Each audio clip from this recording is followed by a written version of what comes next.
There is a growing real estate crime out there. The FBI calls it house stealing. Criminals forge your signature on one document, file it with a fake notary stamp. Just like that, your title's gone. Then criminals can take out loans or sell without you knowing. So, when is the last time you checked your home's title? Probably never. And the scammers know it. That's why I trust Home Title Lock's $1 million triple lock protection. You get 24/7 monitoring, urgent alerts, and if fraud does occur, they'll spend up to $1 million to restore your title at no added cost. Please go to HomeTitleLock.com. Use promo code BILL250 now for a free title history report and access to your title expert. $250 value when you sign up. HomeTitleLock.com, code BILL250. Confused about tariffs and trade policies? The Hammond Institute at Lindenwood University and News Talk STL present economist Dr. Nicholas L. Zebarth in their H.F. Langenberg Memorial Speaker Series. Join us April 24th as Dr. Zebarth breaks down what tariffs really are, how they work, and separates economic fact from fiction. Don't miss this chance to expand your economic understanding with one of Missouri's leading experts. Reserve your spot now at newstalkstl.com. Hey, want to amaze your friends when they visit? They'll be impressed when they see your custom-made draperies, blinds, or shutters. Michael Proctor will personally help you select the correct colors to truly showcase your home. Then he will actually design, personally install everything. No overhead markup. That's going to save you money on draperies, blinds, or shutters. Call for an appointment at your home. Spell Proctor like doctor. Now the O'Reilly Update brings you something you might not know. 27 years ago today, one of the most evil dictators of all time died in Cambodia. His communist regime directly caused the death of nearly half the entire country. Here is the sordid story of Pol Pot. Born in 1925 in a rural village 100 miles north of the Cambodian capital, Phnom Penh, Pot moved to Paris in 1949, where he became obsessed with the writings of Karl Marx. When he returned to Cambodia in 1953, the country was revolting against the French colonial authorities. Pol Pot joined a group of rebels called the Khmer Rouge. After a bloody civil war, the communists seized control of the capital on April 17, 1975. 500,000 Cambodians died in that civil war, but the worst was yet to come. After seizing power, Pol Pot forced millions of citizens into so-called re-education camps. Those who refused to go were murdered. Prisoners were taken to so-called killing fields and executed, sometimes with machetes. Under Pol Pot, the Cambodian state controlled every aspect of life. Money, private property, books, religion, all banned. Children were taken from their parents, forced into the military at the age of 12. Pol Pot ruled Cambodia for 5 years. Skirmishes with the Vietnamese army eventually forced the dictator back into the jungle. He was captured in 1997, placed under house arrest, where he died peacefully in his sleep at age 72. And here's something else you might not know. Pol Pot's genocide was one of the most catastrophic events in human history. Out of a total population of 7 million, nearly 4 million Cambodians were killed in war, famine, and mass murder orchestrated by the communist government under the control of Pol Pot. Back after this. Bill O'Reilly here, emphasizing the importance of a safer alternative in threatening situations.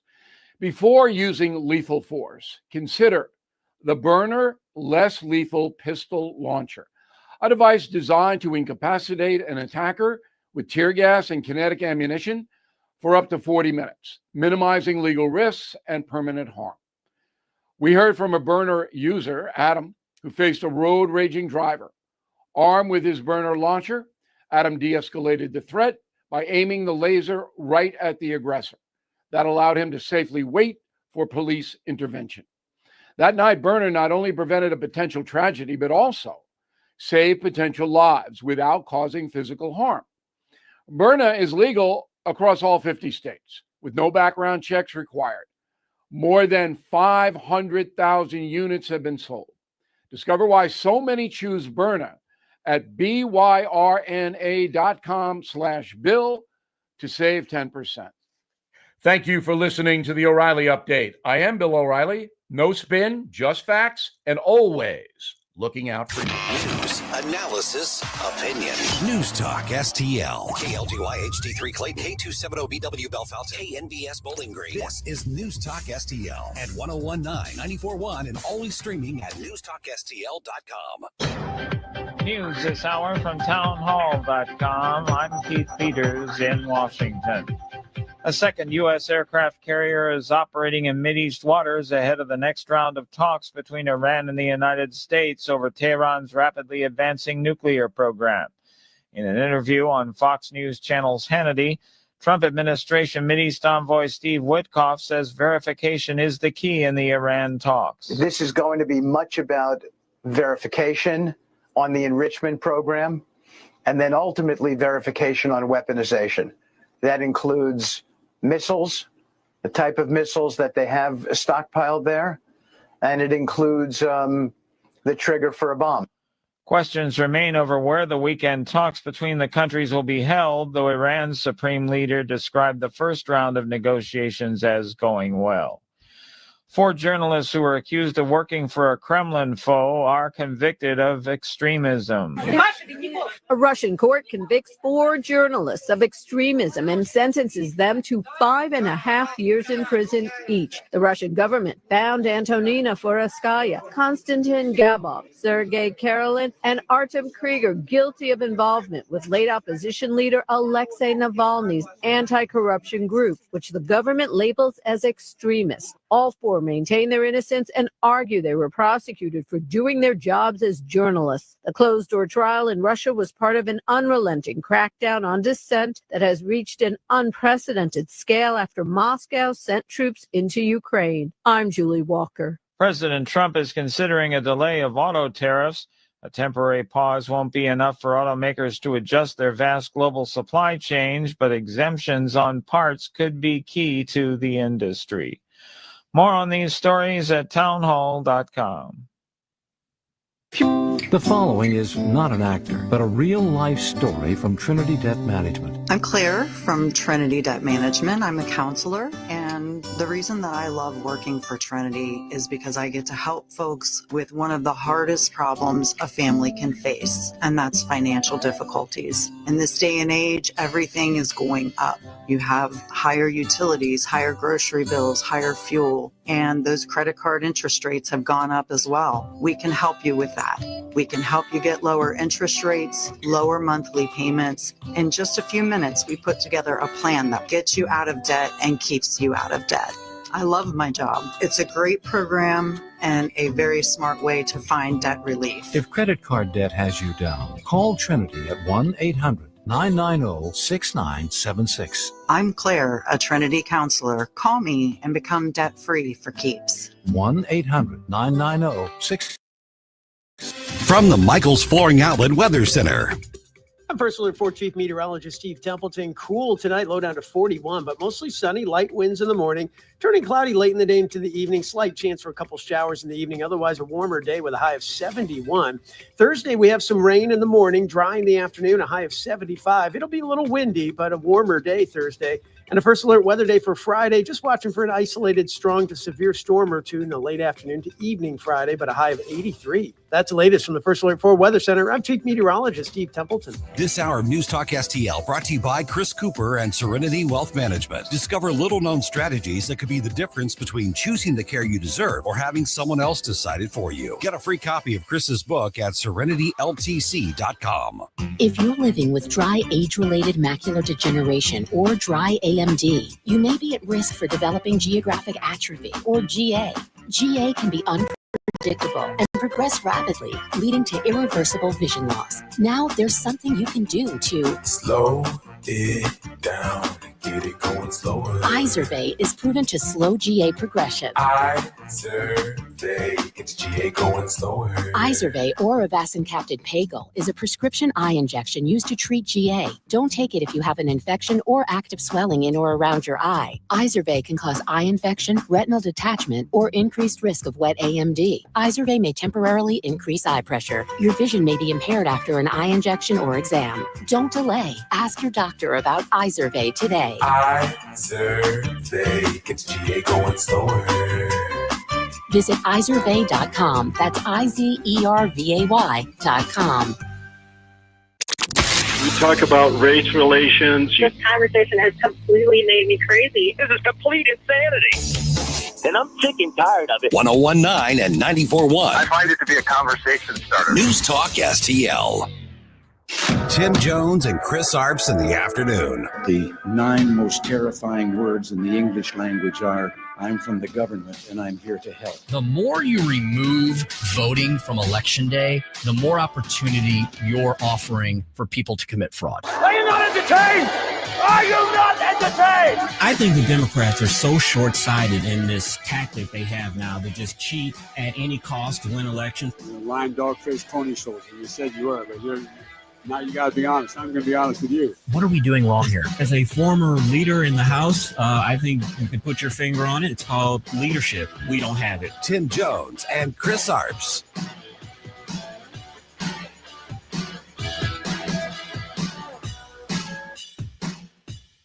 This morning, the suspected arsonist and domestic terrorist who allegedly firebombed the Pennsylvania governor's residence is being held without bail on a slew of charges, including arson, burglary, and attempted murder. Cody Balmer telling the judge he had no job, no money, and when asked if he had any history of mental illness, he responded, "That's the rumor, but no ma'am." Investigators have not said why Balmer allegedly hopped a fence, broke a window, and threw Molotov cocktails where Governor Josh Shapiro and his family had just celebrated Passover.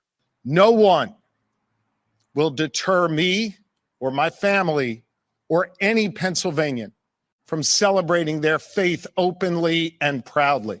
406, and welcome into the April 15th Tax Day edition of the Tim Jones and Chris Arps show. You hear there the latest update on this lunatic who tried to set the Pennsylvania governor's mansion on fire with the governor in it. Many would say that he stands for the modern day Democratic Party with their hatred of Jews, their hatred of things that conservatives consider true and right. And Tim, I played that clip because I think it's a safe assumption to say that this gentleman, and I use that term lightly, is probably of a Democrat of the left part of the spectrum. And then today in St. Louis, we have a progressive new mayor that was sworn in today. I think that there's not going to be a dime's bit of difference between Tashara Jones and Kara Spencer when it comes to policy. I think she's trying to take a phrase from George H.W. Bush. I think she's trying to put a kinder, friendlier face on socialism. What say you, my friend? Oh, very possible. Well, happy tax day, said no one ever. Oh, right? my God.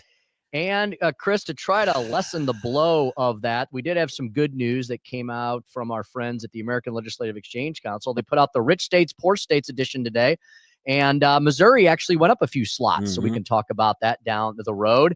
Shifting to the issue at the governor's mansion in Pennsylvania. Yeah, the left has made it a professional sport to be as anti-Semitic and as violent as possible. But of course, Chris, we always have to point back to January 6th, right? That's going to be the albatross that the left-wing liberal media and all the naysayers of the Democratic, they're going to continue to go back to that one day while there are a multitude of days up until the present day that we have seen a plethora, an outbreak, a manifestation of left-wing violence. The left owns this. Everything from the summer of love, which wasn't back in 2020, to today, and this alleged arsonist issue. They will not confront the demons in their midst, and I think hopefully voters will continue to punish them for it. Finally, Chris, I don't know. I try to be a glass half full guy regarding a city that I grew up around, that I still call my home as a region, Hope Springs Eternal. I have heard that Kara Spencer's advisors include former Mayor Francis Slay and Bob Clark of Clayco. Hopefully, those gentlemen can have an impression upon her, and she can at least pretend to be an old school Democrat, even if she believes none of it. And an appointment that was announced today, an old friend of mine, the former, I think she was out of the legislature when you came in, Tim, but Connie Johnson, former state representative, African-American. She's an attorney. She is going to be heading up SLATE, which is the city's job training program. So congratulations to Connie Johnson, former state representative. Tim, Kara Spencer was sworn in today at noon. I don't know what mayor she is, the 75th, 80th, I don't know. But 48th. She 40th? 48th. 48th. Tim, she opened up by saying, "Good afternoon, St. Louis, and welcome to our city's next chapter." Now back to basics. Our friend here, Joey, is a city resident, and I asked him, I said, "Joey, are you excited? Are you expecting any changes now that there is a new mayor?" And I think it's going to be haircuts for all. We're going to all Wow. rock the Kara Spencer shortcut and just start complaining about stuff. She does look like a Karen a little bit. She does. She does. A little bit. I tell you, Tim, like I said, I'm not expecting much policy changes, but I hope there are people that she puts in place who are competent and then can at least do the basic functions of running the city. Their political philosophy, I'm not going to change that. It's what it is, But I think the people deserve to be safe. I think the people deserve to have their trash picked up, to have the snow removal, and not have people driving around. I know this is a state issue, but not having people driving around with 3 and 4-year-old expired license plates while the rest of us are dutifully paying our personal property taxes each year. Yeah, Kara Spencer has a choice. She absolutely has a choice. She can take her cues from the failed urban area. Look, a majority, if not a super majority, of America's urban cities are run by Democratic mayors, right? Most of them are big, giant blue dots, whether they're in blue states or red states. And so she has a choice. She can take her cues from the epically failed cities of New York and LA and San Francisco and Chicago, these old anachronistic Democratic strongholds largely run by giant machines, Democratic machines, or she can look at some of the more successful Democrat-run areas like Indianapolis, like Louisville, like Nashville, and she can try to have St. Louis be more like those versus the ones I previously mentioned. That is a choice she has. Chris, she also has recent history, right? Mm-hmm. The reason she's mayor, I hope she doesn't forget this, the reason she's mayor is because people decided to cast aside the 8-year incumbent, and hopefully, I'm assuming voters wanted something different. And it wasn't just a narrow victory. It was a 30-point victory. And so they want something really different. And if she can just get back to the basics, the bar is very low. I think she can have a successful first year and maybe a successful term. Tim, those, of course, who are watching the show on the live stream can see that you are in Jefferson City. You're in Studio Shore doing the show normally as you do on Mondays and Tuesdays from the state capitol. The St. Louis Post-Dispatch had a couple of headlines today on the happenings in the state capitol. One of them was the abortion ballot question has passed its first test and apparently will go to the next round of approval. And this is what I want to ask you first before we get to the abortion ballot. The candy and soda prohibitions for SNAP, that has failed. Explain to me why people think that those who are on welfare and need public assistance should be using taxpayers' money to buy candy and soda and sugary things and drinks. Why did Two that words. fail? I guess I'm asking. I'm going to give you something I usually don't do, Chris. A very short answer. Two words. Special interests. All right, break it down some more. Special interest killed the bill. The Missouri, my understanding is the Missouri Beverage Association, the Non-Alcoholic Beverage Association. They follow the money. Yep, Chris. They fired up their lobbyists. They activated their lobby corps, and they killed the bill. Yeah, I mean, great idea, but the lobbyists got to the legislators, and the bill died in committee. And think about that, Tim. What does it really say about the program that welfare recipients, I know that's not the politically correct term to use nowadays. What are we supposed to call them? I don't know. You're not. What are we supposed to call them? No, you're not. Welfare queens and kings. There you go, Joey. That's even better. I amused myself there so much I forgot my own point. But you were asking about the Chris, you were asking about the policy behind this and how sad it is that. But you were asking why is it in the first place? Here's what I was going to ask: is what does this say that that the market for welfare recipients buying sugary drinks and candy and things is so large that the industry feels necessary to put lobbyists in to keep that in? That's a pretty huge market there. That says a lot in itself. And you would think people would be like, wait a minute, if it's this big a deal that the lobbyists want to keep this in, green beans, some rolls, some chicken. Most people are good for that. Snickers and Gatorade. I don't know. And hey, I'm not going to trash the lobby corps here. They were just doing their job. But it'd be nice if the policymakers could actually weigh arguments like what you just said and say, look, despite what my good friends on the lobby corps are telling me, maybe this is a good public policy change.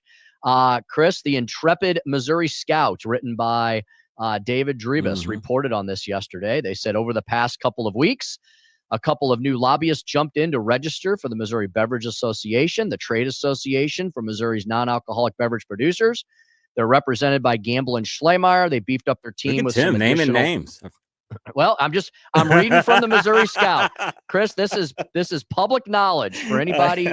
Everybody knows this in the capital city. Their work apparently paid off last week as Representative Jamie Gregg, a Republican from Southwest Missouri, Representative Jamie Gregg's HB 1222 died in committee. The bill, Chris, as you mentioned, would have banned sodas from being purchased with food stamps. Arguing in favor of the proposal. So there were people that testified in favor. Missouri Baptist Convention's Timothy Faber said, hey, we all want to help our neighbors in need, but let's be honest, nobody needs candy and soft drinks. If families are ever going to break the cycle of poverty and be free from the government dole, that's the objective, right? Then making sure they have what they need is legitimate, but providing for their wants does not further that objective. Leaving folks short of their wants is more likely to stir ambition and motivation so they can go out and procure their means by providing those wants. And I can vouch. Listen to this. It failed in committee 7-11. Wow. And this is a Republican-heavy committee. And they all are. And I can vouch for that, Tim, that folks in the inner city, their nutritional habits are not always the best. I have gone into a store in the inner city many a times, and the kids and teenagers will be in there, and they will walk out of there with Vest soda, with fruit punch, with all kinds of candy and cookies and chips and everything. And that's day after day after day. So that's a habit that's ingrained, unfortunately, in the inner city and in lower class communities. They don't eat nutritious food. They eat junk food that is at the corner store. And I know the liberals will argue, well, that's because of food deserts. There aren't any supermarkets in inner cities. So these people are left to buying Snickers and chips and things. And Chris, I'll push back on an argument that I can absolutely hear coming through my headphones, even though I'm not hearing voices in my head. I can hear people saying, there the Republicans go again, Jones. There goes the Republicans trying to tell people what they can do or put into their bodies, just like we did hear today. Chris, I sat in the House gallery most of the afternoon and watched the debate on the abortion proposal, which we'll talk about at 5:05 as part of the Speaker's stump speech. Chris, I can hear that argument. You know why that argument falls flat on its face? Because I agree with you. With your own money, you can do whatever you want. You can prop up or you can break down your body however you want.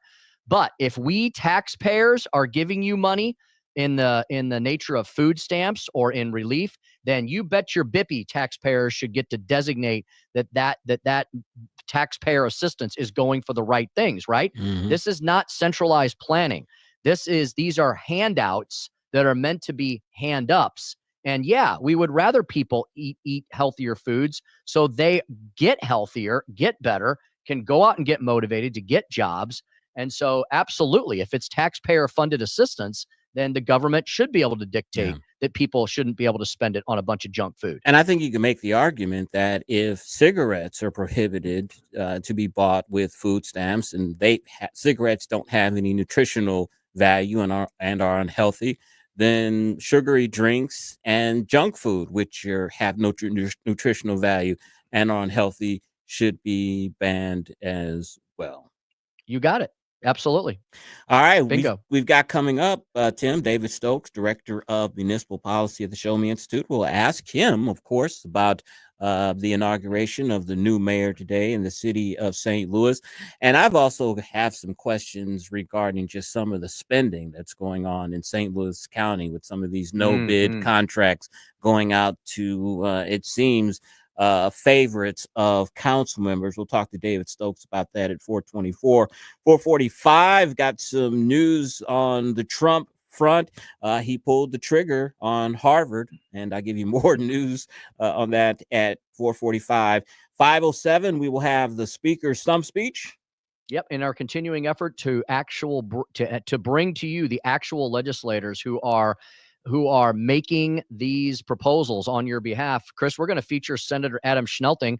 He is the lead author of the Amendment 3 repeal and replace provision, and he was watching intently the House today. The House, as you mentioned earlier, did give first round approval to what we are calling House Committee Substitute for House Joint Resolution 73. Chris, they took a test vote on that after the perfection debate. It had well over 90 votes. So yes, it will be voted out of the House later this week and into the hands of the Senate with 4 weeks left in the session. And we've been hearing a lot about tariffs since President Trump came on the scene in 2016, even more now since we're seeing these historic tariffs being leveled on some of our trading partners. At 5:24, we'll speak with David Bahnsen. He's a Fox Business contributor and founder of the Bahnsen Group. We'll talk to him about how tariffs really affect Main Street and do they protect American jobs and sovereignty. So that's David Bahnsen at 5:24. Joe, is he a new guest? I don't think we've have spoken He with is them before. brand new. We lost our friend to the Trump administration. Yeah, that's right. Patrick. No, Dr. Hedlund. Dr. Hedlund. We lost Dr. Hedlund, so I was looking for another financial person, and he came across our desk, so we'll try him out. I will try. Can't wait to you, speak Joey. to Good him job. Today. All right. Producing his butt off. He is producing his butt off. All right. 4:22. David Stokes coming up. You're listening to the Tim Jones and Chris Arps show on 101.9, 94.1 News Talk STL, number one for live and local conservative talk. It's the Tim Jones and Chris Arps show. To be the man, you gotta beat the man. And I'm saying, woo, right here. I'm the man.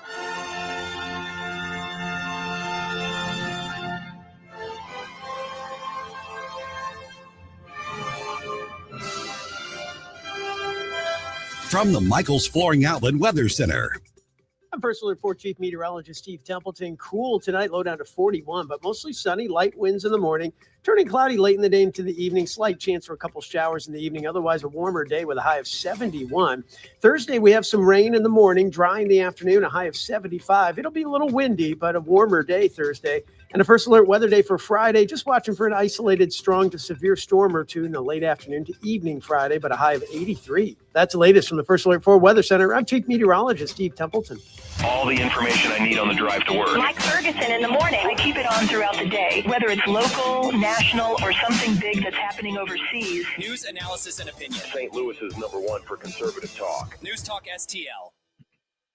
Well, hey, I think you all know by now, I'm a recovering lawyer, but many folks know that I did practice law for well over 2 decades. And so I always get asked, hey, Tim, do you know someone who can help me with XYZ? And I say, absolutely, I do.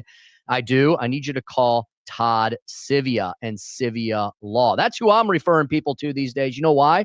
Because they can handle pretty much all of your legal needs, at least all the things that have been asked of me up to this point. I want to thank Todd Sivia and Sivia Law for renewing with us. We're looking forward to having a long relationship with them. They will assist you, your family members, your friends, your colleagues, anybody who needs an attorney in specifically the areas of estate planning and elder law, 2 big hot topics that a lot of people need a lot of help with these days.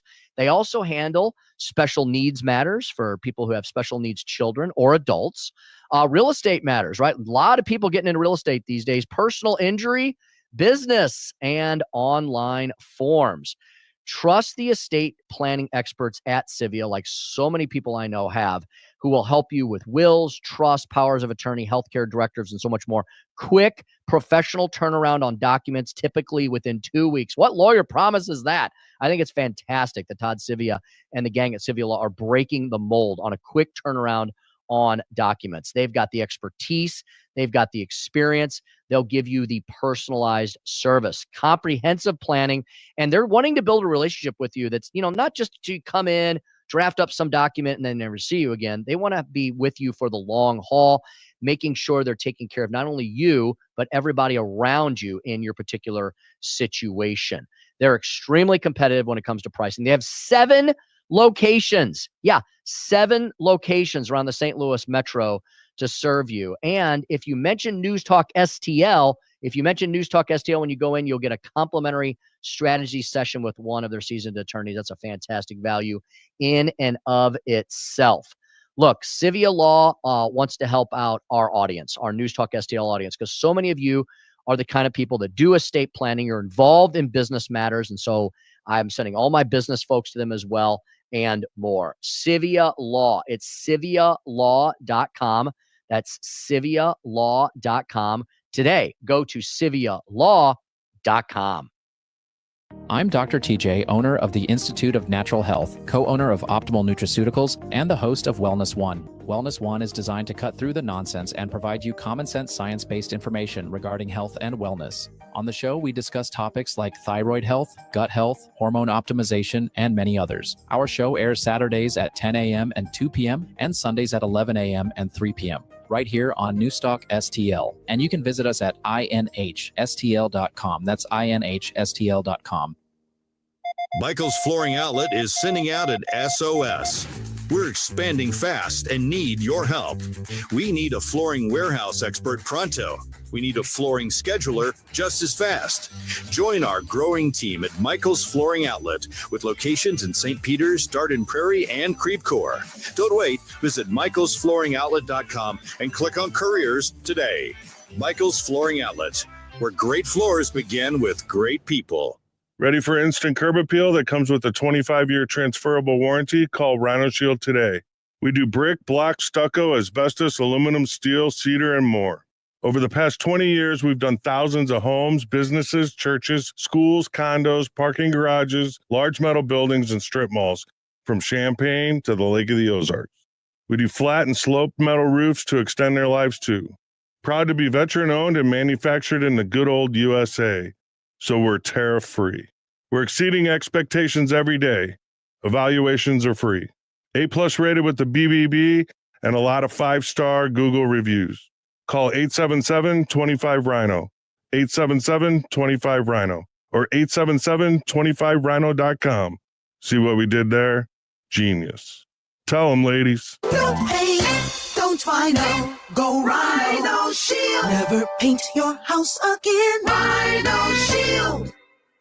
Have you been injured in an accident? You need a personal injury law firm that wins. Onder wins. For over 100 years, we've been fighting and winning for St. Louis. $5 billion in negotiated settlements? We've got it. $300 million in verdicts? Done. Voted best law firm by STL Today 2 years in a row. Onder wins all the time. Car accident, trucking accident, workplace injury. No matter the case, let Onder win for you. When the stakes are high, we're the team you can trust. Wondering what your case is worth? Call now for a free consultation. And remember, we don't get paid unless you win. Dial 314 or 618-9-million. That's 9 then all zeros. Or visit onderwins.com today. Onder Law. Winning is what we do.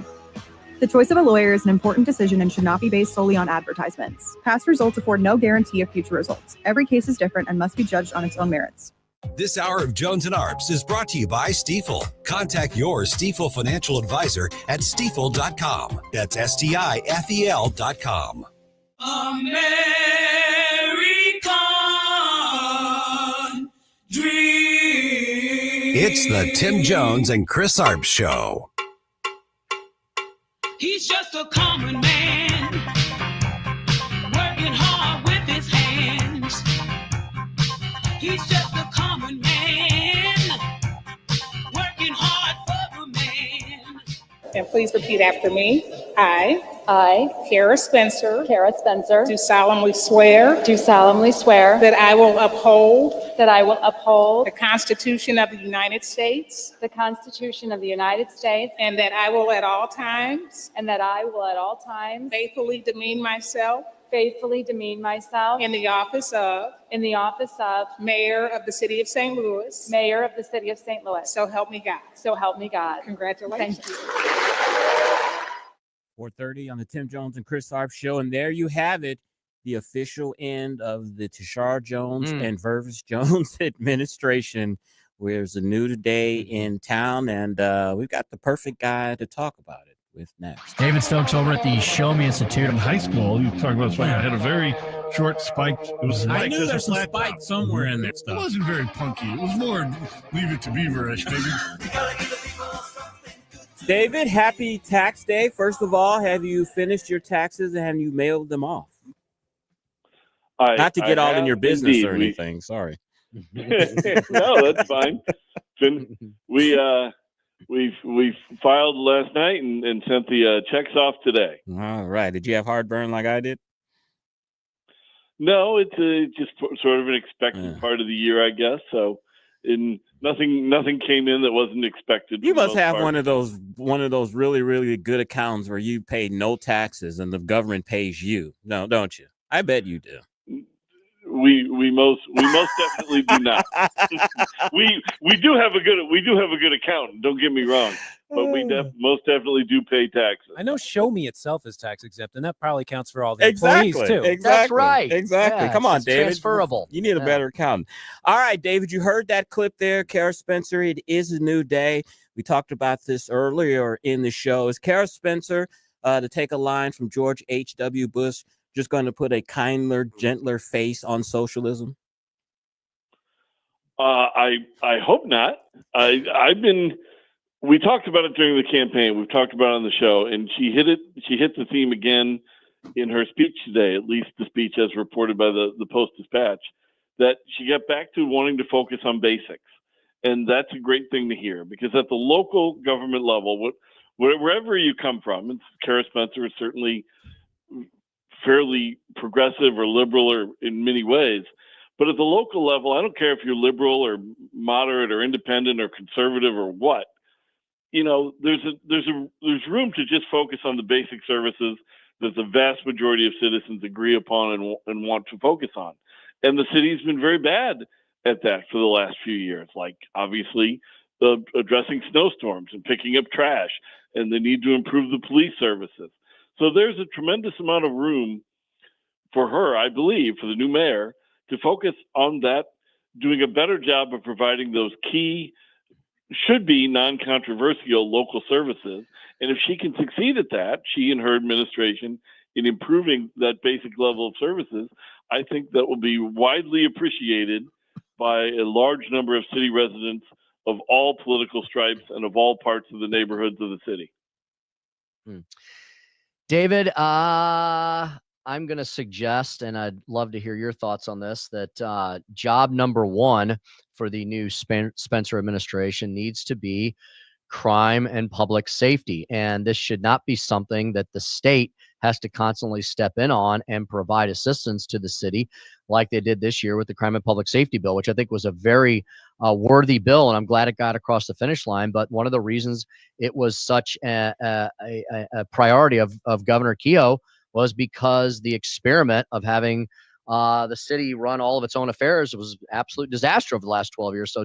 So David, and I've spent a lot of time in the city over the last few weeks, and it's a wonderful city. It's got a lot of things going on.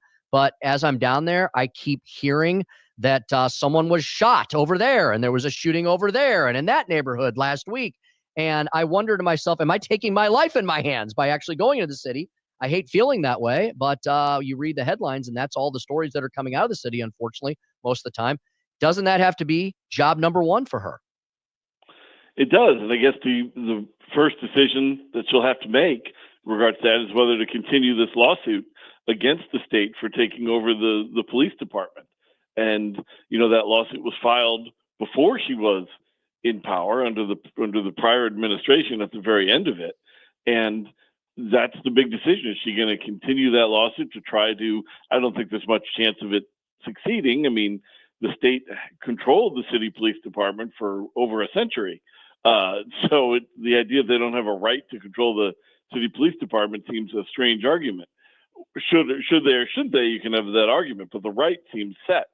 So I would hope she would disband the lawsuit. Let's see what the state can do, and let's see how, if the state control gives, you know, what I would hope most of all with that state control would benefit by giving the average policeman greater knowledge that the leadership of the department, particularly the civilian leadership and the politicians, are going to have the average policeman's back when necessary. I think they always trusted the leadership of the department would have their back, but will the civilian leadership have their back? And I would think that's the best part of state control, and I hope that the lawsuit gets dropped so we can go back and see what the state can do. Speaking with David Stokes, Director of Municipal Policy at the Show Me Institute. David, you've been in politics a long time. I've been in politics a long time. We both worked at the St. Louis County Council. We've seen pretty much everything, and there's not a lot of things that get me angry in politics anymore. I can't admit that.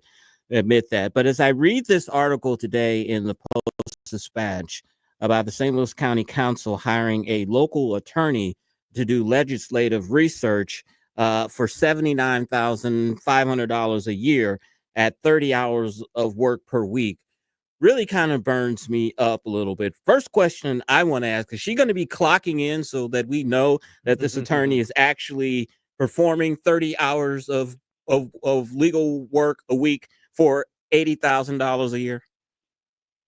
I would hope so. I mean, most government employees, at least in theory, are supposed to keep track of their time. Do we need this person?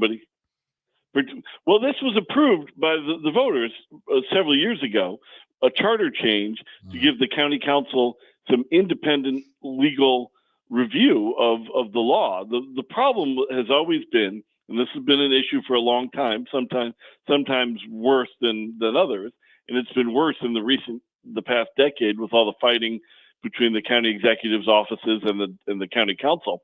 But the problem was that the county councilor was responsible to provide legal advice to the council, but they report to the county executive.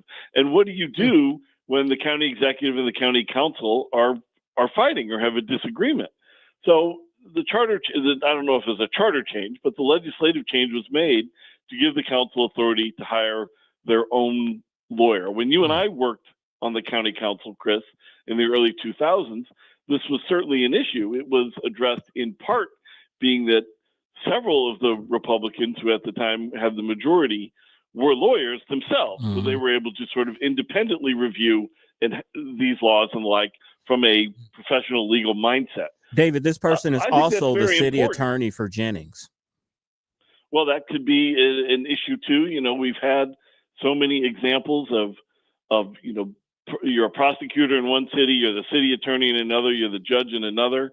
I would think that the job with the county council would be enough that you would dedicate, at least from a government perspective, all of your time to St. Louis County government and not risk an impediment or a conflict with another city. So I think that would be a smart move. We saw, in the prosecutor's office, there was an aide to then Prosecutor Bell who had a lot of side jobs working for cities around St. Louis County, as well as being in the prosecutor's office. And that has a real risk of a conflict of interest. And I hope they put a stop to that. But I am glad, to get back to the original point, I'm glad that the county council is getting its own independent legal advice. Even if it costs some money, it removes the risk. It removes putting the county councilor's office, at least in many cases, from serving two masters. And generally, they're going to side with the county executive in the end, who they report to. And that's why the county council needs this independent legal advice. And I think it probably is worth the money. David, I appreciate you correcting me because I did forget about that vote. Go ahead, Tim. Yeah, David, a related matter. I don't know that we fully unpacked this since the election, the most recent election. The failure of Proposition B. Look, it was supported in an overwhelming supermajority bipartisan fashion by the council to address a problem. It may not have been the most efficient way or the most small government way to perhaps address this, but it did allow the council to have some oversight, which it currently doesn't have. But it failed dramatically. Now, David, I think there was unfortunately not much of a campaign other than Sam Page campaigning against the proposition. I must not have been in the target electorate group because I don't think I even saw anything about this, but I heard that Sam Page did use his campaign apparatus to campaign mightily against this. So I don't know what he said, but do you think maybe voters didn't know what the problem was and that this was a solution to it? What do you think happened here? Because it lost badly. Right, and I'm trying to remember if I saw the final vote totals or just preliminary vote totals, because turnout was very, very low countywide. There were there were not a lot of cities that even had mayor's races, so there wasn't, compared to a lot of other Aprils, there wasn't a lot going on the ballot, and turnout was very, very low. And yes, the county executive has worked hard against it. Now, Tom Sullivan, who we've discussed a couple weeks ago, he's alleging that the St. Louis County violated the rules by spending tax money in opposition to it, and he has the Secretary of State investigating now. It's going to be interesting to see what they find out. Also, it's going to be interesting to know what can you do if they what's the punishment if they did spend tax money in an improper way to oppose it? It's lost. Yeah, I guess you could put it on the ballot again. To paraphrase Al Gore, what's the controlling legal interest here to say what you can do for somebody if they did do something wrong? And I'm not sure if they did or not. I'm talking about the county executive's office here. So, I got some of these mailers in the mail opposed to it, a bunch of things saying go vote no. The funniest part was they had an April election, to me at least, with a line of 25 young people about to go vote in an April election. I'm like, that is something that never happened. That's real fantasy land here. But yeah, it's very low turnout, confusing thing that the average voter probably is like, how does this matter? And it lost badly. This is really the first time in the past decade that the county council has attempted to expand its authority, an expansion which I've strongly supported in the vast majority of these instances. This is the first time that they've really lost. And it wasn't a great idea. I've described it, I believe, on this show as an unfortunate necessity, being with the fights between the county executive and the county council. And if the council can't trust that department heads are giving them straight information, how can they be an effective check on the county executive?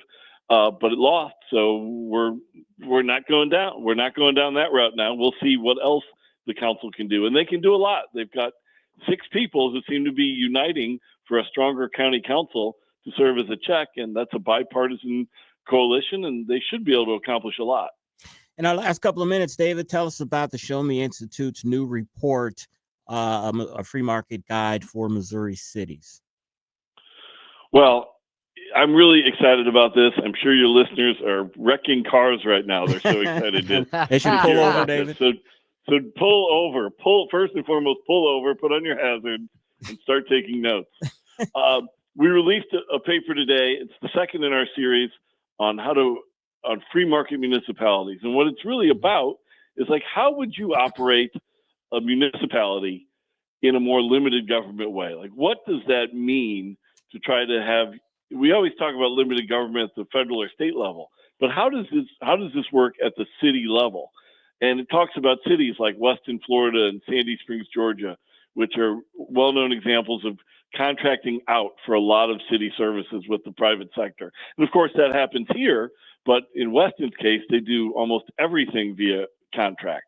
And while I'm not thinking we'll get anything that extreme here in Missouri, the whole point of the paper is to talk about various options for different cities. And the part we released is coming out in a series of papers, and the one we released today was on taxation. And what is the best way to set up your city's tax system for economic growth and to allow something that is good for economic growth. What we do have right now is our cities in Missouri, this includes city, towns, and villages, are a little bit in St. Louis and Kansas City, they're dramatically over-reliant on earnings taxes. And we've talked about that many times, and we talk about that again in the paper. But elsewhere, we've got a lot of cities that are a little too heavily reliant on sales taxes. As I say, the three-legged stool is a little out of whack. It should be sort of a nice system between sales taxes, property taxes, and user fees. Like when you go to your community golf course, you should pay a fee to play golf, not pay taxes for it. So more use on user fees. And the part that probably surprises people is that I would say more use of property taxes. I'm not saying that cities should be increasing their property taxes. I'm saying that they should be relying a little less on sales taxes and a little more on property taxes to sort of even out that stool. And that's what the paper is about. And it's all available at showmeinstitute.org. David, I don't want you to give away any of the inner deliberations of the Show Me Institute top brass, but was this a coincidence that the Show Me Institute Free Market Guide for Missouri Cities on taxation was released on April 15th, tax day? Was that just a coincidence? Was that by design? It actually was a coincidence. We go through the review process and the layout process, and finally when it's done. Now we were going to release it this week, so choosing to release it on tax day when it was already down to this week, that might have been slightly intentional. But for the general period, yeah, it's mostly a coincidence, but a good one. I like, people in the city of St. Louis might be filing their earnings tax returns right now. Obviously, property taxes are paid either through your mortgage or at the end of the year, but earnings taxes are paid like other income taxes on the 15th of the month and on the 15th of April. And I hope people are saying, is this the right way to be funding city government? And the answer is no, it shouldn't be. I'm not saying it's easy to move away from it, but St. Louis and Kansas City absolutely should, just as other cities should move away from a dramatic reliance on sales taxes and even it out a little bit more. And that's the thing, where the paper talks about how, like it or not, property taxes are pretty clearly the least harmful tax for economic growth. And the paper, we share evidence of that in the paper. And Missouri municipalities, this will probably surprise your listeners, depend less on property taxes than cities in any other state. Now I'm talking municipalities here, not school districts or counties or fire districts or whatever, but cities. And I just think that reliance is a little bit out of whack and should be made a little bit more level over time. And that is the wisdom of David Stokes, Director of Municipal Policy at the Show Me Institute. He can be reached on X at David C. Stokes. And of course, you can read all of the great works at showmeinstitute.org. David, thank you so much. And we'll speak to you again next week. Talk to you guys. Always great talking with you, and see you soon. Excellent. I Thanks, forgot to David. ask David, was he coming out to our event Oh. tomorrow? Torch the Tax. Torch the Tax, which Joey had to remind me that our theme today is a wrestling theme. We've been playing wrestling music and clips of the great Ric Flair earlier today. Woo! Ric Flair, the greatest. Had a chance to meet him last year, and very charismatic fellow, even in his older age. All right, Chris's Corner is coming up. We're going to tell you how the president handled Harvard, and they're not happy about it. You're listening to the Tim Jones and Chris Arps Show on 101.9, 94.1 News Talk STL.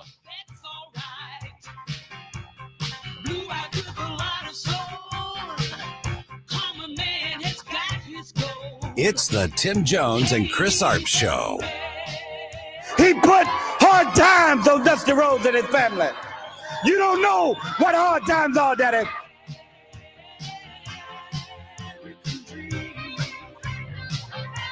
From the Michaels Flooring Outlet Weather Center. I'm Personal Report Chief Meteorologist Steve Templeton. Cool tonight, low down to 41, but mostly sunny, light winds in the morning, turning cloudy late in the day into the evening. Slight chance for a couple showers in the evening. Otherwise, a warmer day with a high of 71. Thursday, we have some rain in the morning, dry in the afternoon, a high of 75. It'll be a little windy, but a warmer day Thursday. And a first alert weather day for Friday. Just watching for an isolated strong to severe storm or two in the late afternoon to evening Friday, but a high of 83. That's the latest from the First Alert 4 Weather Center. I'm Chief Meteorologist Steve Templeton. If you have a phone, you have a radio.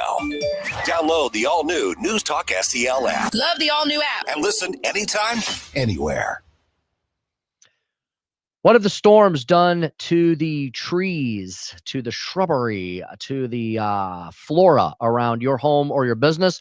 If you need somebody to come in and clean up the mess or just generally kind of spruce things up as we head into spring and early summer, I got the one-stop shop for you, Hanson's Tree Service, hansonstree.com. Chad Hanson and the awesome gang over at Hanson's Tree Service standing by today to assist you, your family members, your coworkers, your businesses with expert insured tree care. No job too big or too small for Hanson's Tree Service. hansonstree.com, providing a variety of services, including all kinds of tree care, like I just mentioned, green resource recycling, grinding and land clearing, or mulch. They got mountains of organic mulch. It's coming in and out really fast, but they'll be happy to bring it to you. I want you to check out their website, hansonstree.com, the emergency service line, which is also the daily business line. So you don't got to be searching for a bunch of different numbers. Doesn't matter what time of day you call Hanson's, you're going to use one number. That number is at hansonstree.com. It's 636-379-1830. Don't have to remember it.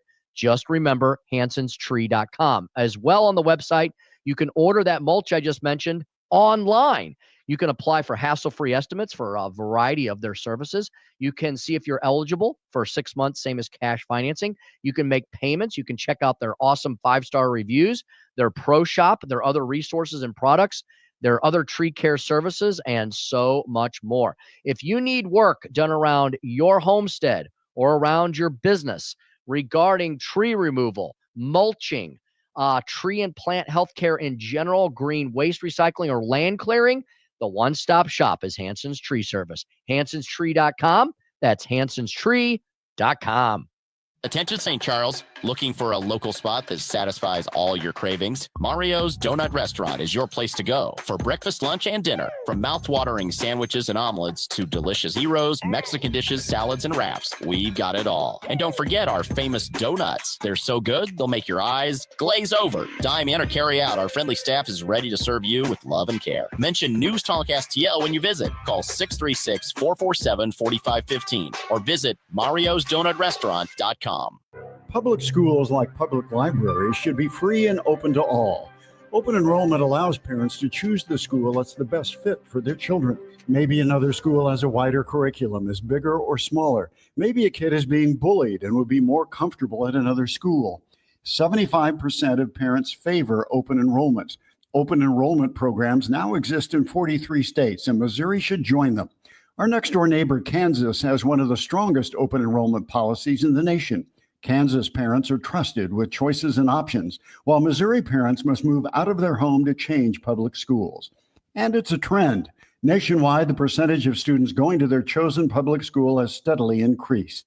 Assigning kids to schools based on their zip code is the old way. Open enrollment is a better way.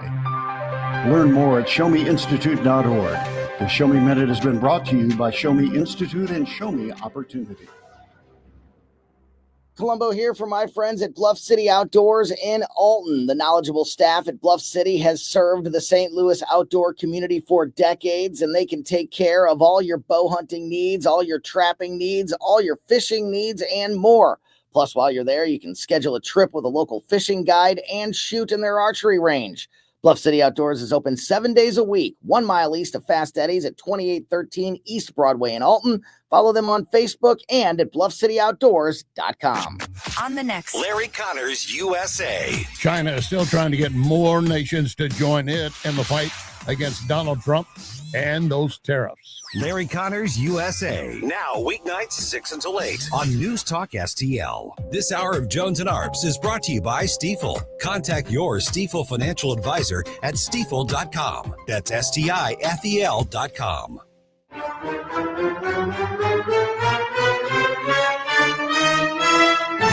Oh, yeah.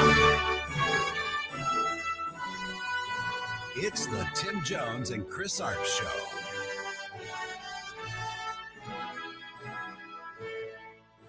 First, when it comes to Harvard, as I said, the president has been quite clear they must follow federal law. He also wants to see Harvard apologize, and Harvard should apologize for the egregious anti-Semitism that took place on their college campus against Jewish American students. There were professors who said that he had engaged in discriminatory behavior against Jewish students. Of course, you had the former president of the university saying bullying and harassment depends on the context. As for the tax-exempt status, I would defer you to the IRS for any updates. 454 on the Tim Jones and Chris Arps show. And Harvard and the president are in a little spat, and it's going to cost Harvard $2.2 billion. The president today froze spending that was slated to go to them. We'll talk more about this on Chris's Corner. Chris's Corner is brought to you by Elite Comfort Experts. Call 636-887-0971 or EliteComfortExperts.com. Chris.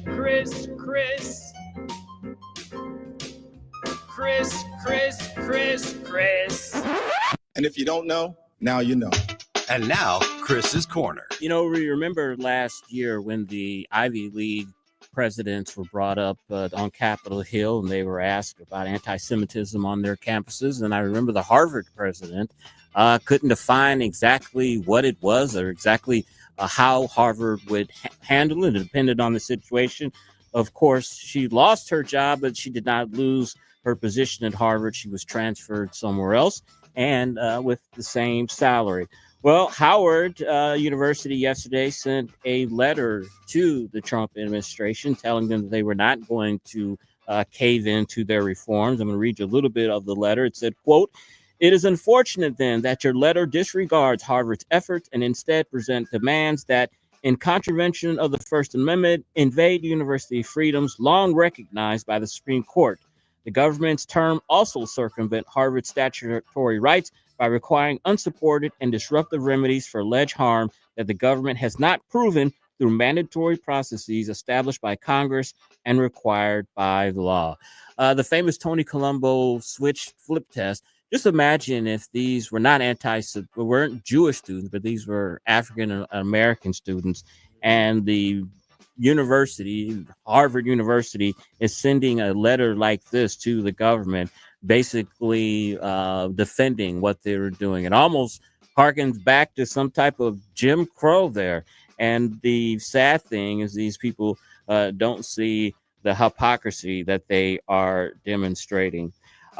Yesterday was the deadline for federal agencies to submit their plans for the next round of mass layoffs. So even though Elon Musk will be leaving the government soon, his plans still continue. That is Chris's Corner, brought to you by Elite Comfort Systems. 507 Speaker Stump Speech, my friend. Yes, sir. We're going to feature Senator Adam Schnelting from St. Charles talking about the advancement of the Amendment 3 repeal and replace effort. And after that, we'll speak with David Bahnsen, Fox Business contributor and founder of the Bahnsen Group. We'll ask him, what are tariffs? What are they all really all about? listening to the Tim Jones and Chris Arps Show on 1019 94.1 News Talk STL. The cream of the crop. Nobody does it better. From home improvement to replacement, do-it-yourself electrical projects can be shocking. That's where Grasser Electric can help. They've been lighting up St. Louis for years. From ceiling fans and dimmer switches to repair or replacing your electric. No job is too big or too small for your home or business. Grasser Electric will even install emergency backup generators. So call Grasser Electric today before the sparks start to fly. 636-441-5200 or go to grasserelectric.com. Are you tired of taxes? Then prepare for a knockout evening. Americans for Prosperity and News Talk STL proudly present Torch the Tax, an evening with Mayor Glenn Kane Jacobs. The WWE superstar who became mayor of Knox County, Tennessee, is coming to the St. Charles Funny Bone Wednesday, April 16th. Don't miss this unique opportunity to hear from a champion who's now out of the ring and fighting for taxpayers. Get your free tickets now at afpmissouri.com. That's afpmissouri.com. You've heard the saying, it takes two to tango. At Tango Argentina Food, it's love and passion. Since 2000, Tango Argentina Food has been driven to make truly authentic Argentinian empanadas using traditional family recipes with products imported directly from Argentina to right here in the Midwest. They have 18 different kinds of empanadas to choose from, now offering frozen empanadas that you can take home and cook anytime. Find them online at tangoargentinafood.com. Hey, Colombo here for Intervine, a great local company that has customers all across the country due to the quality of their products. Intervine has the best flashlights, lanterns, headlamps, and even batteries, including the new Monster 2000 Lumen waterproof lantern and the Sentinel 2000 self-defense flashlight. Our home and vehicles are full of great Intervine products, and right now you can shop their website and get 25% off your entire purchase just by using my name, Tony, as your promo code. That's promo code Tony at Intervine.com. News, analysis, opinion. News Talk STL. KLGY HD3 Clayton, K270BW Belfast, KNBS Bowling Green. This is News Talk STL at 1019 94.1 and always streaming at newstalkstl.com. News this hour from townhall.com. I'm Keith Peters in Washington. The Trump administration and Harvard University are engaged in a high-profile clash with billions of dollars at stake. White House correspondent Greg Clugston reports. Harvard this week became the first university to openly defy the Trump administration as it demands sweeping changes to limit activism on campus. White House Press Secretary Caroline Leavitt. All the president is asking, don't break federal law, and then you can have your federal funding. But Harvard sees the demands as a threat and says the school will not surrender its independence or relinquish its constitutional rights. The administration has frozen more than $2 billion in grants because of Harvard's refusal. Greg Clugston, Washington. One of the most closely watched parts of the GOP's sprawling domestic policy bill could start coming together in less than a month. Correspondent Bernie Bennett has details. The House Energy and Commerce Committee could meet as soon as the week of May 5th to begin marking up its portion of the party line package central to President Donald Trump's agenda, according to 9 people granted anonymity to describe private deliberations. The panel is tasked with making $880 billion in spending cuts for the programs under its jurisdiction, including Medicaid, the joint federal-state safety net program for health care. Speaker Mike Johnson has said he wants committees to hammer out some details with their Senate counterparts over recess and hold markups when lawmakers return, though some House Republicans are warning that coordinating with the Senate will take more time. Bernie Bennett, Washington. Texas state health officials confirmed 20 more cases of measles Tuesday, alongside 5 new cases in New Mexico. U.S. measles cases topped 700 as of Friday, and 2 children and an adult have died. Measles is a highly contagious virus. On Wall Street, the Dow down by 155 points, the Nasdaq dropped 8, the S&P lower by 9. More on these stories at townhall.com. Why'd I go to the doctor? My heart would race just taking my son to practice. It didn't feel right. So I got checked out. Turns out I have atrial fibrillation, which increases the risk of stroke about 5 times. Symptoms like irregular heartbeat, heart racing, chest pain, shortness of breath, fatigue, or lightheadedness can come and go. But if it's AFib, the risk of stroke remains. If you have symptoms, contact a doctor. I'm so glad I did. Visit notimetowait.com. Sponsored by Bristol Myers Squibb and Pfizer. You heard me talk about Relief Factor and how so many people enjoy a better, more pain-free life because of it. If you're dealing with everyday pain, it makes sense you'd want to try it first. Well, Relief Factor makes that pretty pain-free too with their 3-week quick start kit for only $19.95, less than $1 a day. Relief Factor is a daily supplement that fights pain naturally. Relief Factor doesn't just mask pain temporarily, it helps reduce or eliminate pain. Visit relieffactor.com or call 1-800-4RELIEF, 800-4RELIEF for Relief Factor. 5. From the Michaels Flooring Outlet Weather Center. I'm Personal Report Chief Meteorologist Steve Templeton. Cool tonight, low down to 41, but mostly sunny, light winds in the morning, turning cloudy late in the day into the evening, slight chance for a couple showers in the evening, otherwise a warmer day with a high of 71. Thursday, we have some rain in the morning, dry in the afternoon, a high of 75. It'll be a little windy, but a warmer day Thursday.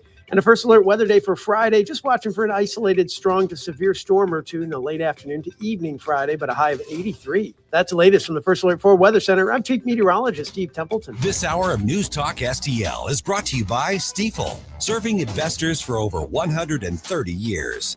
Contact your Stifel financial advisor at stifel.com. That's STIFEL.com. Tony Colombo here for my dentist, Dr. Matt Boscia at New Creation Dental Care, the one-stop shop for all your family's dental needs. And Dr. Boscia is always expanding his services, now including the incredible all-on-4 full arch implant procedure, full mouth restoration that can give you back your smile in as little as 1 day. No more suffering with damaged or missing teeth or poor fitting dentures. You can see some amazing smile makeovers, learn more about the all-on-4 procedure, and see everything Dr. Boscia can do right now at newcreationdentalcare.com. Renewal by Anderson is having a huge sale. Buy one, get one 50% off. Renewal has the most 5-star reviews in St. Louis, is the Post-Dispatch Window Retailer of the Year, winning the J.D. Power Award 5 years in a row, plus the nation's best warranty. For a limited time, buy one, get one 50% off. Details at rbastl.com. rbastl.com. Renewal by Anderson. Subscribe and watch your favorite News Talk STL shows. Mike Ferguson in the morning, The Vic Porcelli Show, Colombo and Company, Jones and Arps. Webcam streaming on Facebook, Twitter, Rumble. Subscribe and watch News Talk STL. Markets were down a little bit today, but we haven't had the roller coaster up and down as we had the last couple of weeks. If you are looking for stability when it comes to your own personal money, won't you give my friends at Royal Banks a try? They are locally owned and operated. They're an independent community bank that has been in business here in St. Louis since 1964. And with Royal Banks, they have some of the highest financial ratings in St. Louis for strength and stability. I bet you they've got a location around you. They've got 17 locations across the metro area, including up in Hannibal and Rawls County for our 94.1 listeners. They also have locations in Jerseyville and Granite City, Illinois, as well as 2 locations in St. Charles. And they also have 200 ATMs across the Midwest where you'll enjoy free access to your money wherever you are. You hear me all the time talking about their ITMs, their interactive teller machines. That way you can get banking on your schedule. You can connect with a live banker weekdays from 8 to 7 p.m. Whether you need auto loans, home mortgages, online and mobile banking, or even wealth management services, Royal Banks has everything you need. Discover the personal service that sets them apart. Visit them today at royalbanksofmo.com, royalbanksofmo.com. Royal Banks of Missouri, the community bank for your community. Tim Jones and Chris Arps in the afternoon. The 9 most terrifying words in the English language are, I'm from the government and I'm here to help. The more you remove voting from Election Day, the more opportunity you're offering for people to commit fraud. Are you not entertained? Are you not entertained? I think the Democrats are so short-sighted in this tactic they have now to just cheat at any cost to win elections. Lying dog-faced pony soldier. You said you were, but now you got to be honest. I'm going to be honest with you. What are we doing wrong here? As a former leader in the House, I think you can put your finger on it. It's called leadership. We don't have it. Tim Jones and Chris Arps.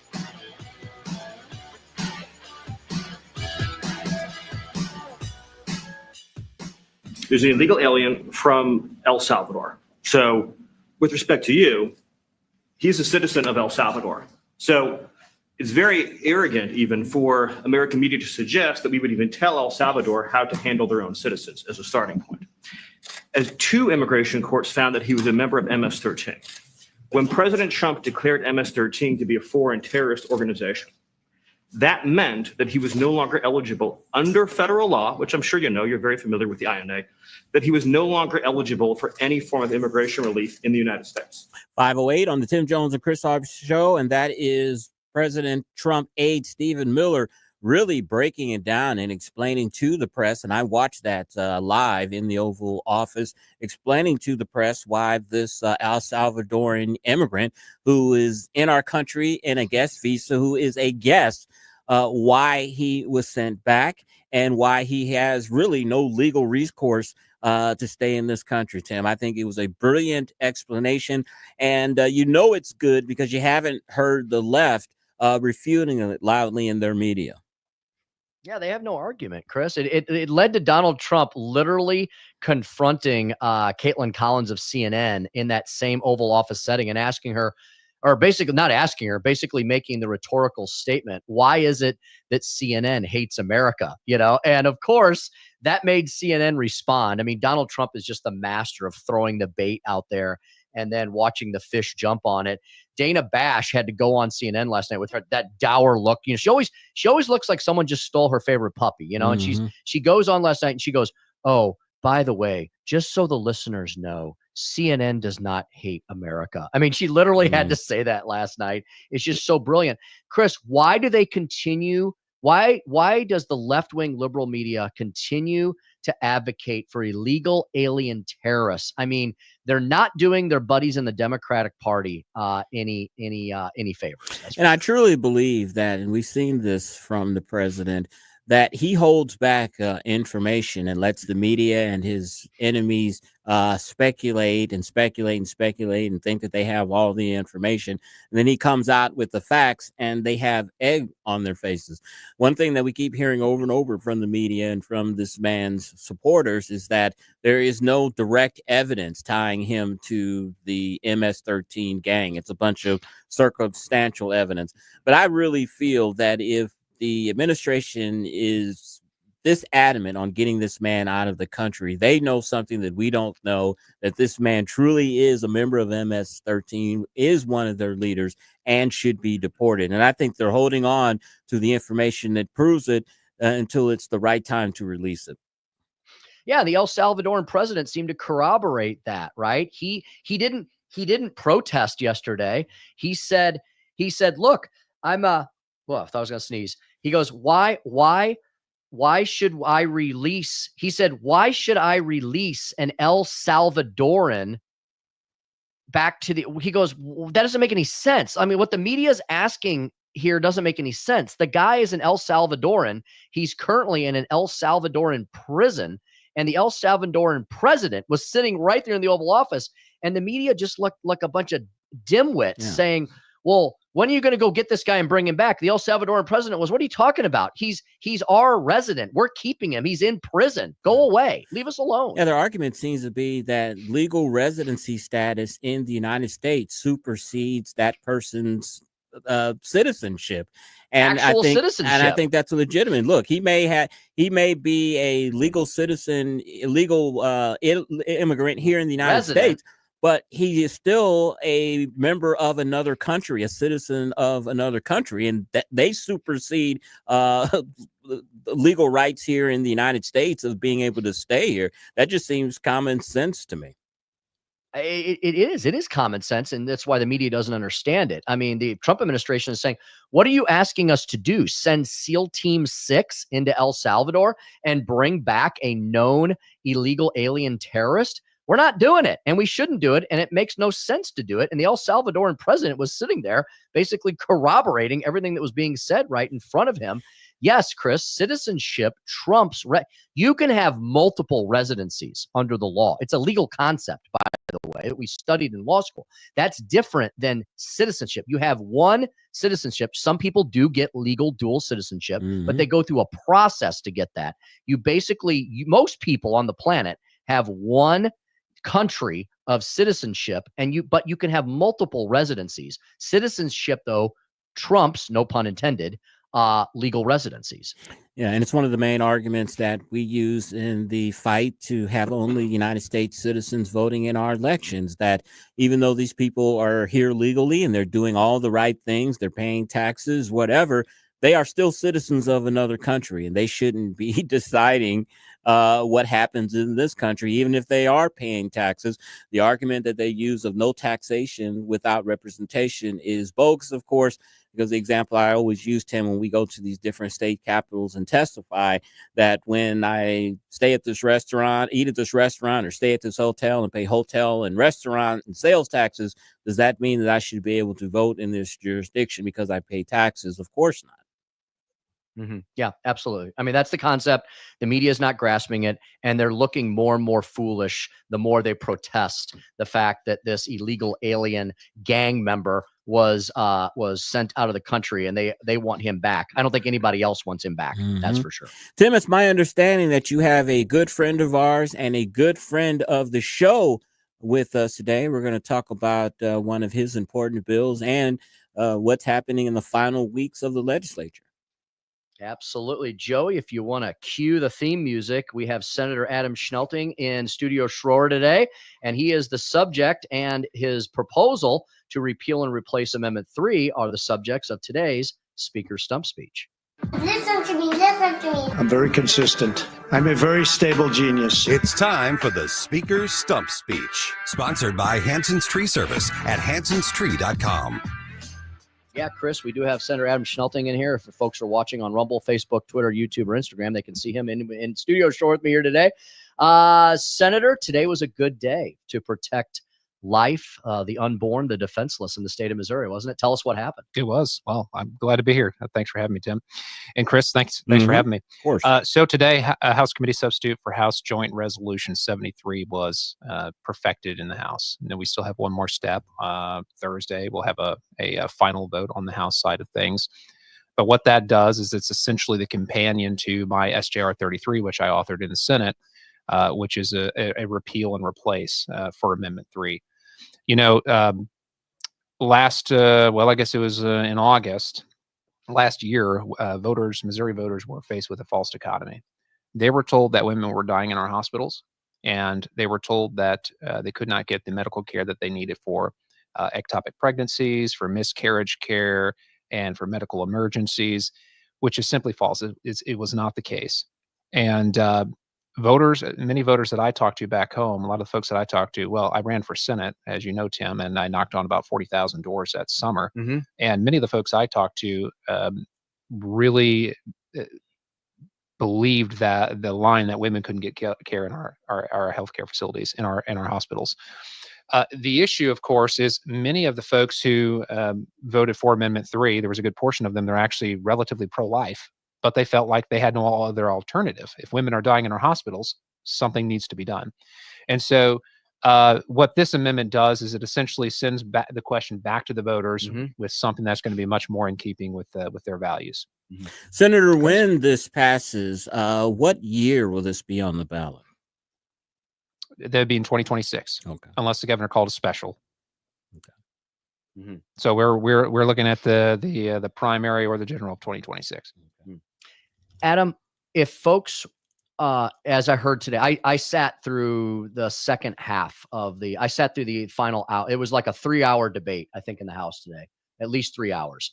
And I think I was in the House gallery for the last hour or so. I heard some very interesting comments made by Democrats. Yeah. And I was wanting to jump up like I used to do in the old days and protest a lot of what they're saying.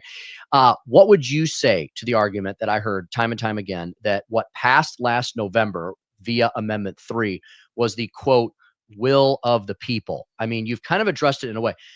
Adam, is it really the will of the people when the language in the ballot summary is deceiving and there's a $30+ million deception campaign run to support that deceiving language? Right. Well, the idea that we would be, so it was suggested on the House floor today during the debate that we're overturning the will of the people. Well, first of all, it's impossible. This is a constitutional amendment. It goes back. This question would go back to the voters, and they would have to decide on this language that we are passing out of the legislature.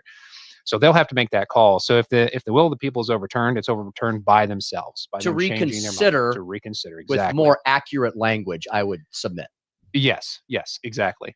So, but yeah, no. Bottom line, what we're looking at here is it prohibits transgender surgeries from being performed on kids. It prohibits taxpayer-funded abortions, and it would limit abortions to some exceptions, like rape and incest exceptions. So it's pretty important that we get right some of the things that Amendment 3 did. Well, I mean, look, medical malpractice became an issue with Amendment 3. That was something that we have to correct. We have to repeal Amendment 3 and place something in the Constitution that's actually going to protect women and children, and that's what this amendment will do. That's what this bill will do if it's passed. This joint resolution. Senator, but going back to, I'm sorry. No, Go ahead. No, just going back to the notion, though, that we're overturning the will of the voters. The will of the voters at one point in time, the will of the voters, slavery was once the will of the voters, but it was still wrong. Jim Crow laws was once the will of the voters. It was still wrong. Missouri voters also placed a same-sex marriage ban into our Constitution, yet you don't hear any of the Democrats on the floor today debating and saying we should uphold the will of the voters on that. So this argument they're using on the floor today is just it's a fallacious argument, and it's a non-issue because it's going to go right back to the voters, and they're ultimately going to decide. Senator, I have a political question more than a legislative question. When this passes, we know that the left and the abortionists are going to throw a lot of money at this. They're going to be tugging at women's heartstrings, saying that your reproductive health rights, whatever that is going to be taking away from them. They're going to be making the argument that was made earlier that this was, already voted on. How do you counter that? Yeah. So bottom line is the voters were faced with a false dichotomy. We had about, and Tim, you can remember the number probably just as well as I think it was 10-1. We were outspent. I think it was more than that. It probably was. Yeah. At least $30 million was spent. That's correct. And mostly out of state funds spent, some foreign money, by the way, spent to pass Amendment 3. On our side of the aisle, I mean, it was just a several $1 million that was scraped up. And a lot of that was done by grassroots folks and small political action committees that were started. I mean, after my primary, I started a PAC to, and fundraise. We only raised about $15,000 in that PAC, but we reached about 1.5 million Missourians on social media with our message that Amendment 3 was dangerous, right? I think bottom line, this is going to boil down to, it's going to be another battle. There is no guarantee. There's risk inherent in whatever in any course of action that we take. But I believe that with that what we've placed in this bill in the ballot summary is very much in keeping with the moderate and the more conservative voters of the state of Missouri. I believe it's something that they'll pass if they're presented with it. Speaking of Senator Adam Schnelting today, Senator, going back to what people voted on versus what they thought they were voting on, I would submit, from having read Amendment 3, the entirety of it, and then reading the ballot summary, I would submit that the ballot summary was actually a deception, that the ballot summary was not what was actually in the text of the bill. I would further submit that the language you've crafted and the ballot summary that you've crafted along with Holly Jones and Brian Seitz in the House is what's in the amendment. And I just want to read it really quickly. Here's what people are going to see if this does make it to the ballot next year. Shall the Constitution be amended to, number 1, guarantee access to care for medical emergencies, ectopic pregnancies, and miscarriages. Number 2, ensure women's safety during abortions. Number 3, ensure parental consent for minors. Number 4, allow abortions for medical emergencies, fetal anomalies, rape, and incest. Number 5, require physicians to provide medically accurate information. And finally, number 6, protect children from gender transition. I think most people, Adam, are going to look at that and go, well, I think that's what I thought that's what I voted on with Amendment 3, but that's not what Amendment 3 did. But this is what your proposal does do. Yeah, that's exactly right. Look, what they voted on versus what they thought they voted on. Amendment 3 was very, very, it was written very vague, and for a reason. You saw the debate about during the campaign, does this cover, transgender surgeries for kids on minors?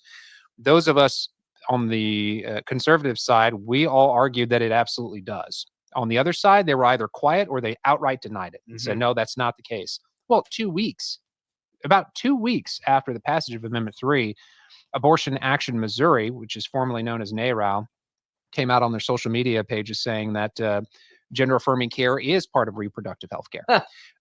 So, I mean, this is all, it was written very vague for a reason. That's, also something else, by the way, to make note of. On the House floor, it was said that the word physician is not even anywhere in Amendment 3.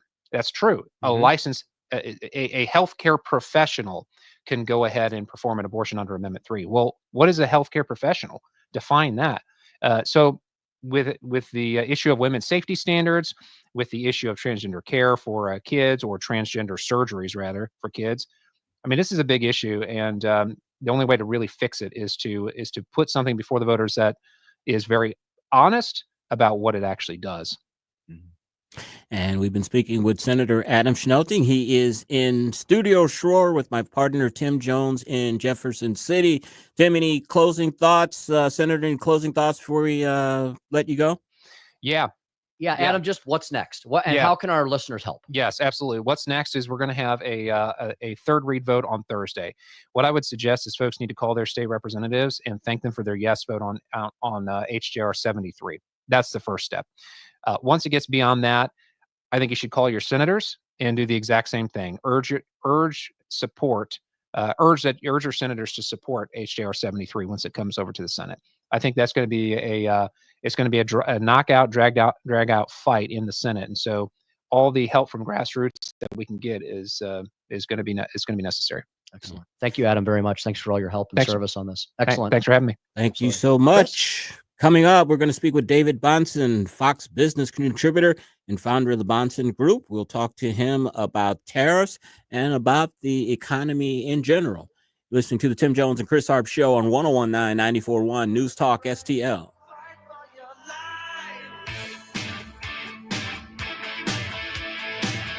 It's the Tim Jones and Chris Arps show. When it comes crashing down and it hurts inside.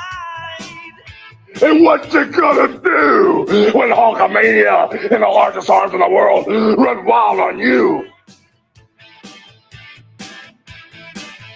If you hurt my friends, then you hurt my pride. I gotta be a man, I can't let it slide.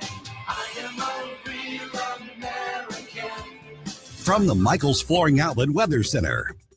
I'm Personal Report Chief Meteorologist Steve Templeton. Cool tonight, low down to 41, but mostly sunny, light winds in the morning, turning cloudy late in the day into the evening, slight chance for a couple showers in the evening, otherwise a warmer day with a high of 71. Thursday, we have some rain in the morning, dry in the afternoon, a high of 75. It'll be a little windy, but a warmer day Thursday. And a first alert weather day for Friday, just watching for an isolated strong to severe storm or two in the late afternoon to evening Friday, but a high of 83. That's the latest from the First Alert 4 Weather Center. I'm Chief Meteorologist Steve Templeton.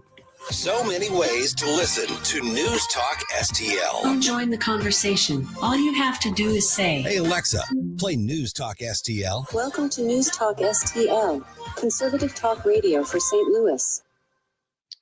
Hey, it's swimming pool time, right? I mean, it's April 15th. I know a lot of folks are getting their swimming pools ready, thinking about getting their swimming pools ready. I want you to call Jones Air and Water.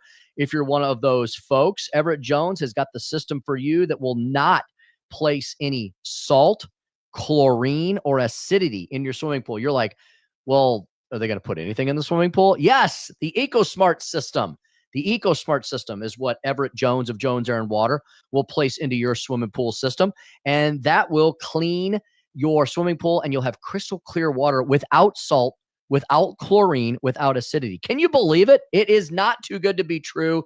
He's been doing it for years, and this is a wonderful way to have a healthier swimming pool experience in these summer months. Jones Air and Water specializes in air and, of course, water treatment products and services to enhance easier and better living in your home, in your swimming pool, in your business, in your factory. No job, no place too big or too small for Everett to make it better. Yes, they've got air purification systems. They have water treatment products and services. We have several of them in and around what we do every day. We've got the Topper drinking system here at the studio. It's fantastic. Reverse osmosis driven water. That's the foundation for a great diet. You need to drink gallons of water every day. Drink lots of water, right? And make sure it's good water from Jones Air and Water. We also have the Hydrotech H2O system at our Jones home, and we have a Jones Air and Water dehumidifier. Yeah, because we're heading into the humidity months.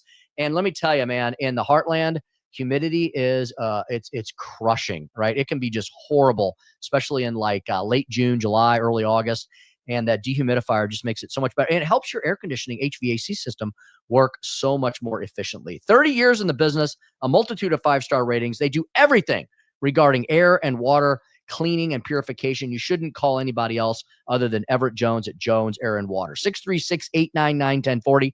Or just remember this easy to remember and recall website, joneswater.com, joneswater.com. Everett Jones, Jones Air and Water at joneswater.com.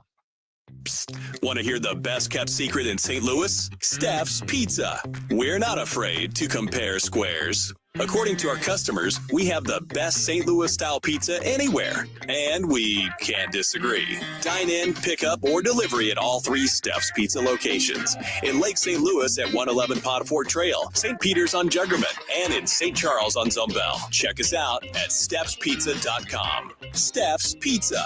We're not afraid to compare squares. Is your portfolio prepared for the biggest risks facing investors today? Hi, it's Tim Jones. High inflation and a rapidly changing economy may impact your investments. If you haven't made appropriate changes, your portfolio may not be positioned to address some of the biggest risks in today's economy. That means it's time to request your free portfolio review from the ClearPath Wealth Management Group at Stifel. You can hear their latest views on the markets and investing during On the Money, hosted by Stifel financial advisors Bob Stockdale and Eric Robert, every Saturday morning at 9 a.m. on News Talk STL 101.9. They can help you get organized, guide you through critical retirement decisions, and create a portfolio designed around your needs. To schedule your free portfolio review, go to clearpathinvesting.com. That's clearpathinvesting.com, or call 636-695-2650. That's clearpathinvesting.com, 636-695-2650. Stifel Nicholas & Company Incorporated, member SIPC and NYSE. Craving the freshest in town? Anthony's Produce is your daily destination for nature's finest. Start your day with warm, fresh baked Fazio's bread delivered daily. Browse our rainbow of quality fruits and vegetables, always fresh, always delicious. Hosting an event? Let us create stunning fruit bouquets and veggie trays, or treat someone special to our chocolate-covered strawberries. We proudly stock hundreds of locally made products, and yes, we even have seasoned firewood. Anthony's Produce opens 7 days a week, 7 a.m. till 5 p.m. at 701 Jungerman Road or anthonysproduce.com. This hour of Jones and Arps is brought to you by Stifel. Contact your Stifel financial advisor at stifel.com. That's STIFEL.com.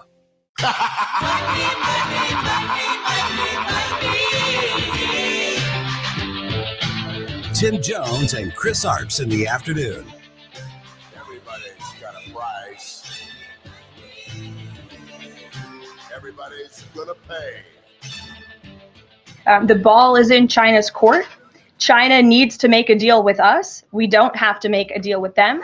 There's no difference between China and any other country, except they are much larger. And China wants what we have, what every country wants, what we have, the American consumer. Or to put it another way, they need our money. So the president, again, has made it quite clear that he's open to a deal with China, but China needs to make a deal with the United States of America. 5:31 on the Tim Jones and Chris Arps show, and a lot of tariff news, a lot of economic news. I've missed talking economics, Tim, since our good friend Dr. Headland went to work for the administration as the chief economist for the Council of Economic Advisors. But we have a great guest on the line with us is David Bahnsen. He's a Fox Business contributor and founder of the Bahnsen Group. David, welcome to the show. Well, thank you for having me. Good to be with you. David, I got to tell you, I like you already. And you know why? I looked up your bio, sir. We have the exact same birth date. Well, that's a good thing. And if we have the same birth year, then you might have enjoyed a big one last year. You have the same birth date as my wife. I'm about 8 years older than you. Okay, well, I'll look forward to catching up then. All right, David, we've been hearing a lot about tariffs and everything. The conventional wisdom says that we've seen this show before. They do not work.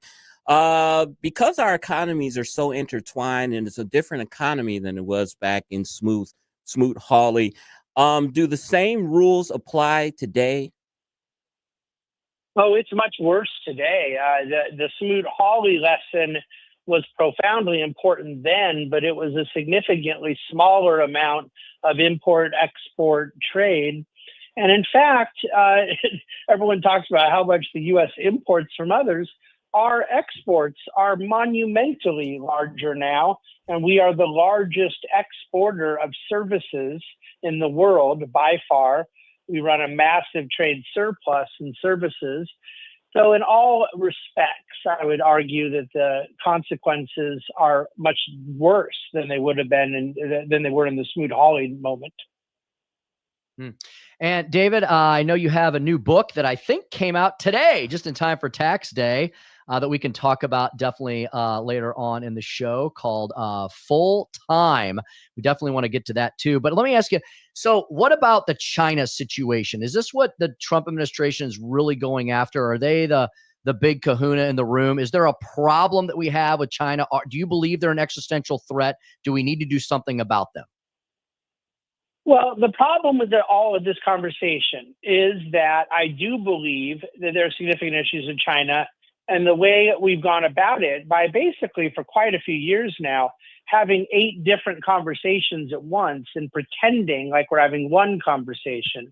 And it's made it very difficult to have a real serious discourse to set actual policy goals on what we're going to do. If anybody were listening to what is publicly disseminated, is the goal to stop buying things from other countries because that's going to bring back jobs onshore? We've heard that a million times. Is the goal to just charge tariffs because we're going to create a bunch of revenue by buying things from other countries and then charging taxes on it? We've heard that a million times.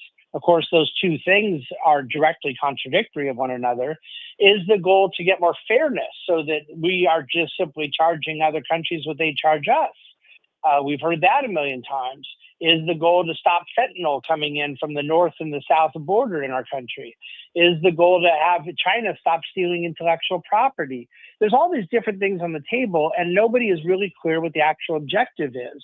And one of the reasons the economy melted down the last couple of weeks was because we did spend a lot of time saying, and I think it's a pretty politically sellable message, I don't think the American people mind hearing that we want fair deals. And if they're charging us a big tariff, we want to charge them that as a means of getting both tariffs down.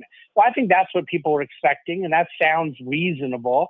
But then they came out and announced something totally different, and a huge amount of tariffs on countries that don't have any tariffs on us, like Switzerland, Vietnam has very low tariffs, et cetera. So I don't know how to answer the question on what we're trying to do with China, because I think the administration has signaled so many different objectives, some of which I could get behind, some of which I'm vehemently against, but I don't know that they're for them. I think that there's a lot of different things going on right now, and that chaos is sort of President Trump's style, but it's very difficult for those trying to assess policy. Speaking with David Bahnsen, Fox Business contributor and founder of the Bahnsen Group. David, you spoke of Vietnam and the relatively low or no tariffs that are on Vietnamese products or products. We're hearing that the reason why tariffs were put on them is because China is using Vietnam as a pass-through to ship their products through because of tariffs on China. Is that the case? No, as a matter of fact, there's a lot of trade agreements in place with Vietnam already that covered that. And the TPP agreement, which President Trump blew up in his first term, that called for a 0% tariff on anything that was going through China. So there already has been a lot of discussion, negotiation about those things. But the Council of Economic Advisors put out a chart. Steve Moran, who is the chair of the CEA, has subsequently said it didn't come from him, Treasury says it didn't come from them. Pete Navarro says it didn't come from him.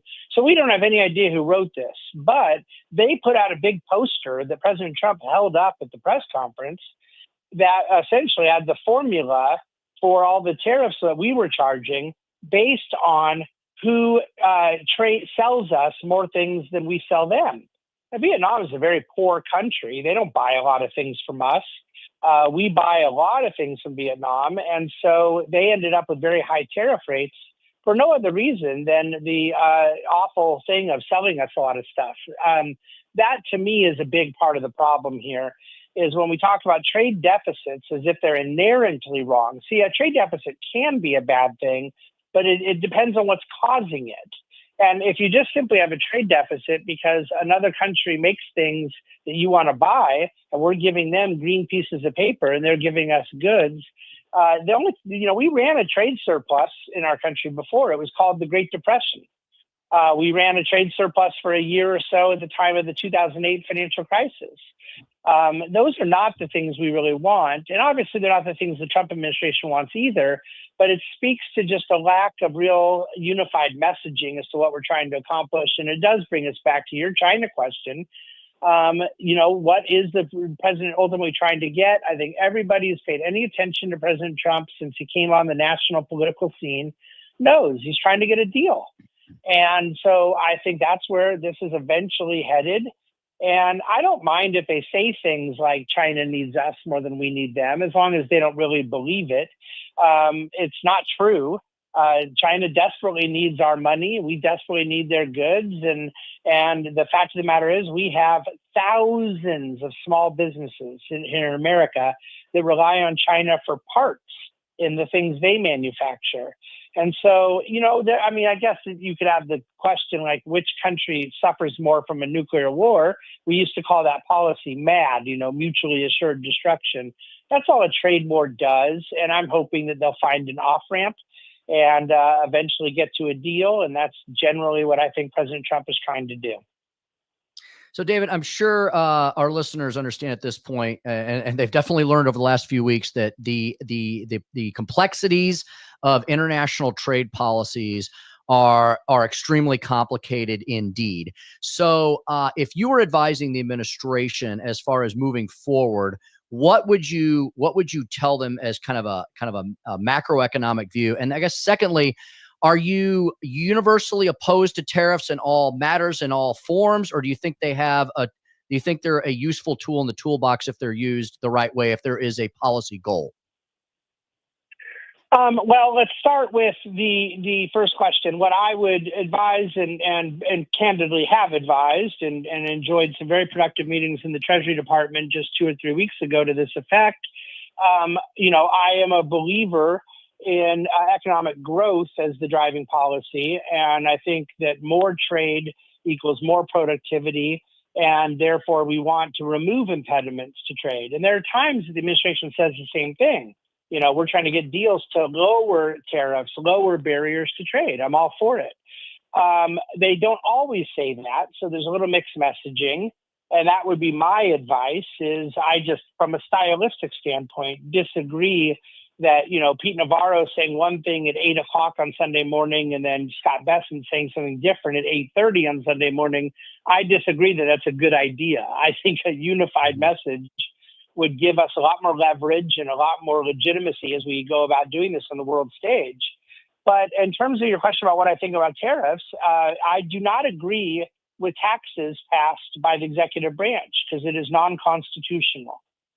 Article 1 of the United States Constitution is black and white, clear as could be, that the power to tax is held by the Congress. And so if we're going to give the president authority to tariff as a national security emergency, I'm for it. But if you're going to say that T-shirts coming from China are national security emergency, then you've just basically said that nothing is a national security emergency. And that's a big problem for me. I think China is a national security problem. I do believe the CCP is filled with various geopolitical struggles.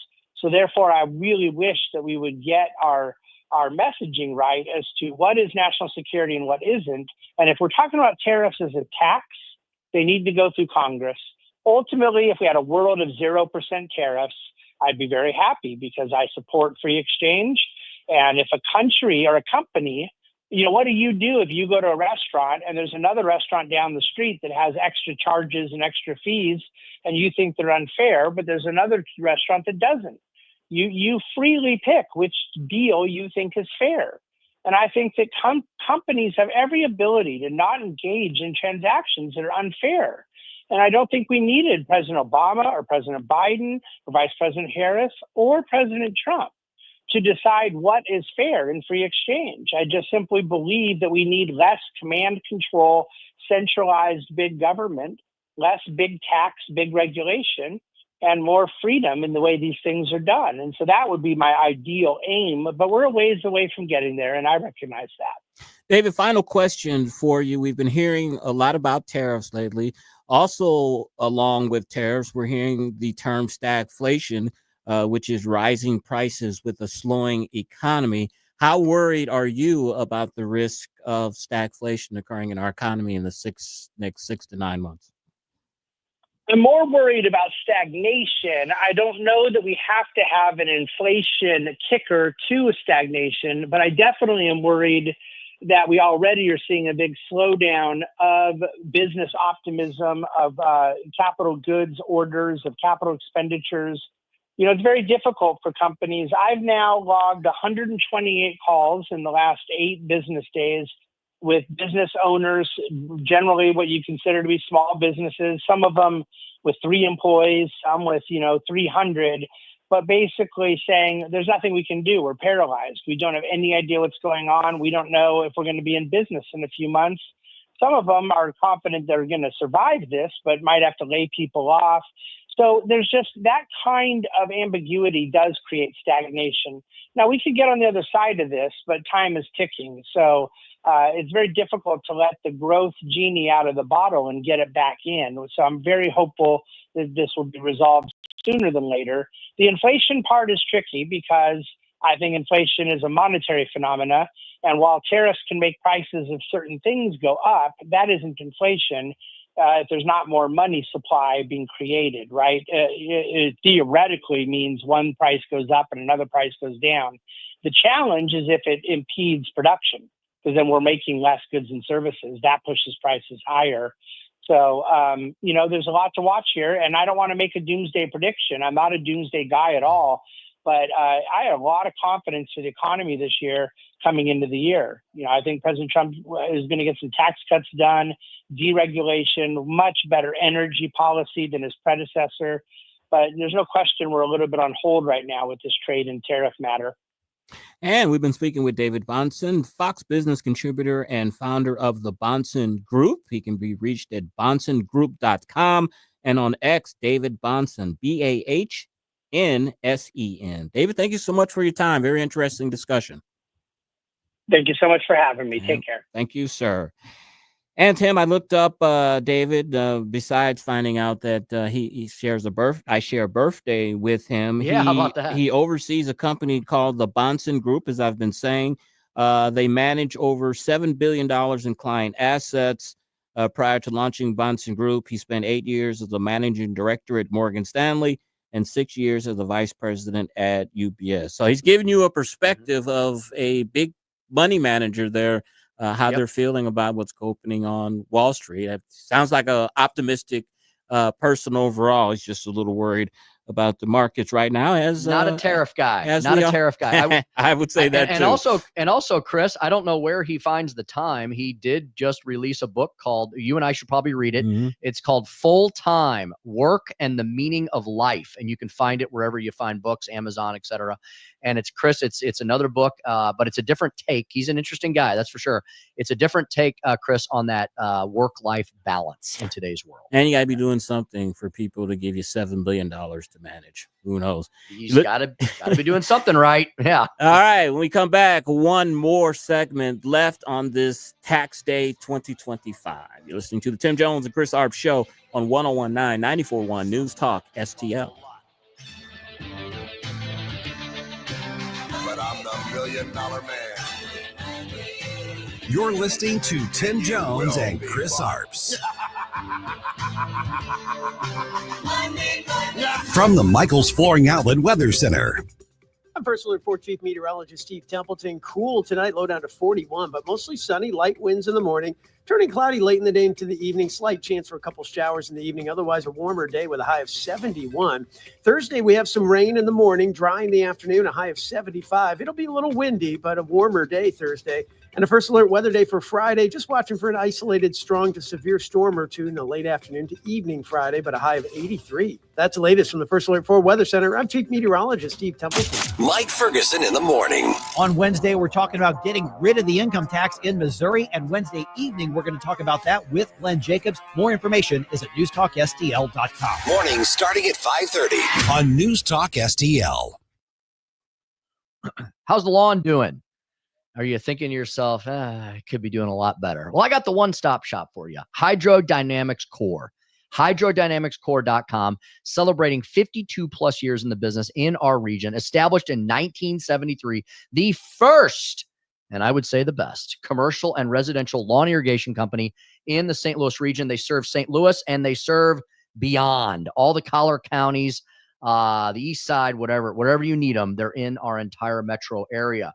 This time of year, they are focusing on two very important things that you should be focused on.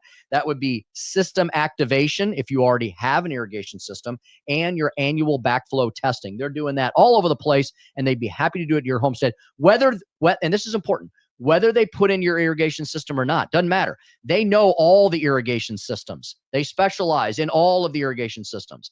They'll be happy to service yours, whether you use them for the original install or not, because they want to make sure that your system is taken care of properly. If you don't have a system, well, that's even better. Hydrodynamics Core will get you started right from the get-go. Hydrodynamicscore.com is where you find them. How about the rest of your turf needs? Well, they got premium turf management. They have a 7-phase program that is incredibly affordable. And if you utilize it, your lawn will look spectacular, like mine does. They also have other services, outdoor lighting. That really adds pop. Look, people, what do most, you have your friends, your family, your colleagues over to your home, but most people, the majority of the world, is just driving by your home or walking past your home, and they're seeing the outside. Well, outdoor lighting adds that pop to your home in the dusk or in the early dawn or overnight. Drainage solutions, they can help you with that. Hardscaping, retaining walls, patios, walkways, outdoor fireplaces. Man, Hydrodynamics Core will make the exterior of your home look fantastic, from your lawn to all your other exterior needs. They're at hydrodynamicscore.com. Check them out. Awesome, local, family-owned company. They're really fantastic people. Hydrodynamicscore.com. Hydrodynamicscore.com. This is Tony Colombo, and my favorite Capriotti sandwich is the cheesesteak made with American Wagyu beef from Snake River Farms, and you have to include a side of their amazing fries. I love Capriotti's, and you will too. Open 9 to 9 daily on Manchester and McKnight in Rock Hill. Jamie Allman here, tossing and turning over retirement worries. You're not alone. 3 out of 4 Americans share your concern about having enough saved. But here's the thing. A comfortable retirement isn't out of reach, even if you're planning for 30 or 40 years ahead. Every day, Jeff Portman from the Gemini Wealth Group helps people avoid the critical mistakes that can derail their retirement. Build your path to financial confidence. Visit GeminiWealthGroup.com or call Jeff directly at 314-888-0123. Securities and advisory services offered through LPL Financial, a registered investment advisor. Member FINRA, SIPC. Attention off-road enthusiasts. Iron Bear Customs has the strongest bumpers on the planet. Plus, brush guards, lift kits, and custom cages for all vehicles. Visit ironbearcustoms.com and mention News Talk STL for 10% off. Iron Bear Customs, built tough for the toughest terrain. Discover Patriot Powder Coating, your family-owned specialist in Pacific. From small jobs to big projects, we got you covered. Visit our showroom or call 636-551-0377. Mention News Talk STL for 10% off. Attention Chesterfield, your beverage destination has arrived. Introducing the all-new Save On Liquor and Wine Chesterfield, a massive 30,000 square foot paradise. Step inside our walk-in humidor featuring the largest selection of premium cigars anywhere. From craft beers to fine wines, top shelf liquors to trendy spritzers. We got it. Competitive prices, knowledgeable staff, and an unbeatable selection. Visit the new Chesterfield Airport Road location today, one of our many stores across Missouri and Illinois, or at saveonliquor.com.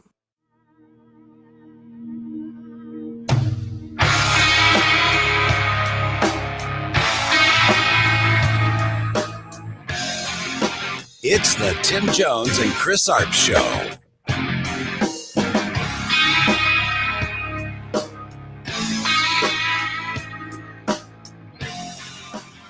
He put up a tweet that said, "It is a good time to buy." Kevin, come on, man. Yeah, he's telling people to go buy the American index. What's the president's supposed to do that? He's supposed to be a cheerleader. He knows there's a lot of volatility. He's telling them, look, the market's corrected 20%, and it's a good time to buy. You know, look, Don, the one thing I know is 50% of the population has Trump derangement syndrome, and that's not going to change. And every day they parse everything, and it's the same thing. Let's throw this guy back in jail. I get it, but we should be spending our time worried about the country, not about throwing Trump in jail all the time. 552, Don Lemon still trying to be relevant. He is joining the loud chorus of Democrats that are saying insider trading. There needs to be an investigation because the president said buy low, which is the usual investment mantra, and the stock market went up the next day because he relaxed the tariffs. But there's no connection to it whatsoever. And the Democrats really need to find a leader and find a plan, Tim. Mm-hmm. Yeah. And they seemed, Chris, to continue to wander in the wilderness. And they're not even beating the Republicans anymore on something that they've beat the Republicans on since the beginning of time. Empathy, right? Like having people think they care about them. Chris, you probably saw the poll the other day that came out. It was reported at Newsmax. I think it was a CNN poll. CNN called the poll shocking that the Republicans and the Democrats are now tied with voters on empathy, having the party care about your concerns. That's bad news for Democrats if they're getting beat on that now too, or it's at least tied. And as we close out this April 15th, tax day 2025, Tim, I've got to tell you, a lot of people question why I'm a Republican. Some African Americans think I want to be white or not, all that. And I've said it's more my personal experiences of becoming a supervisor at UPS, paying taxes when you're only paid once a month. You see how many taxes are taken out of your check. And as you know, Tim, as well, you are a business owner. When you are a business owner and you have to file business tax return and your personal tax return, if that doesn't make you conservative or libertarian leaning, I don't know what is.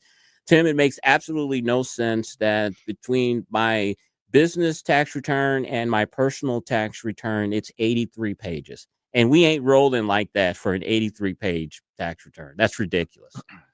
That is insane. Yeah. And Chris, I remember I was in law school in the mid to late 90s. And we had to take tax. Okay. We had to take tax. We all had to take a tax course, whether we were going to be tax lawyers or not. It was a required course. And one of the books we had to buy was the tax code. Oh my Chris, God. back in the mid 90s, this thing was already huge. It was made like with tissue paper, like about the thinnest parchment. The words were really tiny. It was single spaced. And Chris, this thing was bigger than 2 phone books. It was this big ass book I had to haul around. I hated it. And it was so complicated and so complex. That was what, 30 years ago, 35 years ago? Now. I can only imagine how stupid the tax code is now. And yes, if there's no other reasons, and Chris, let me tell you, if everybody had to pay quarterly estimates like I have to do, and you probably have to do on some of your clients, right? 1099s. We do. If everybody was 1099 and had to send money to the government every quarter, everybody would become a Republican by next year. It's almost the equivalent. Like I said, when I was a supervisor at UPS, we got paid once a month.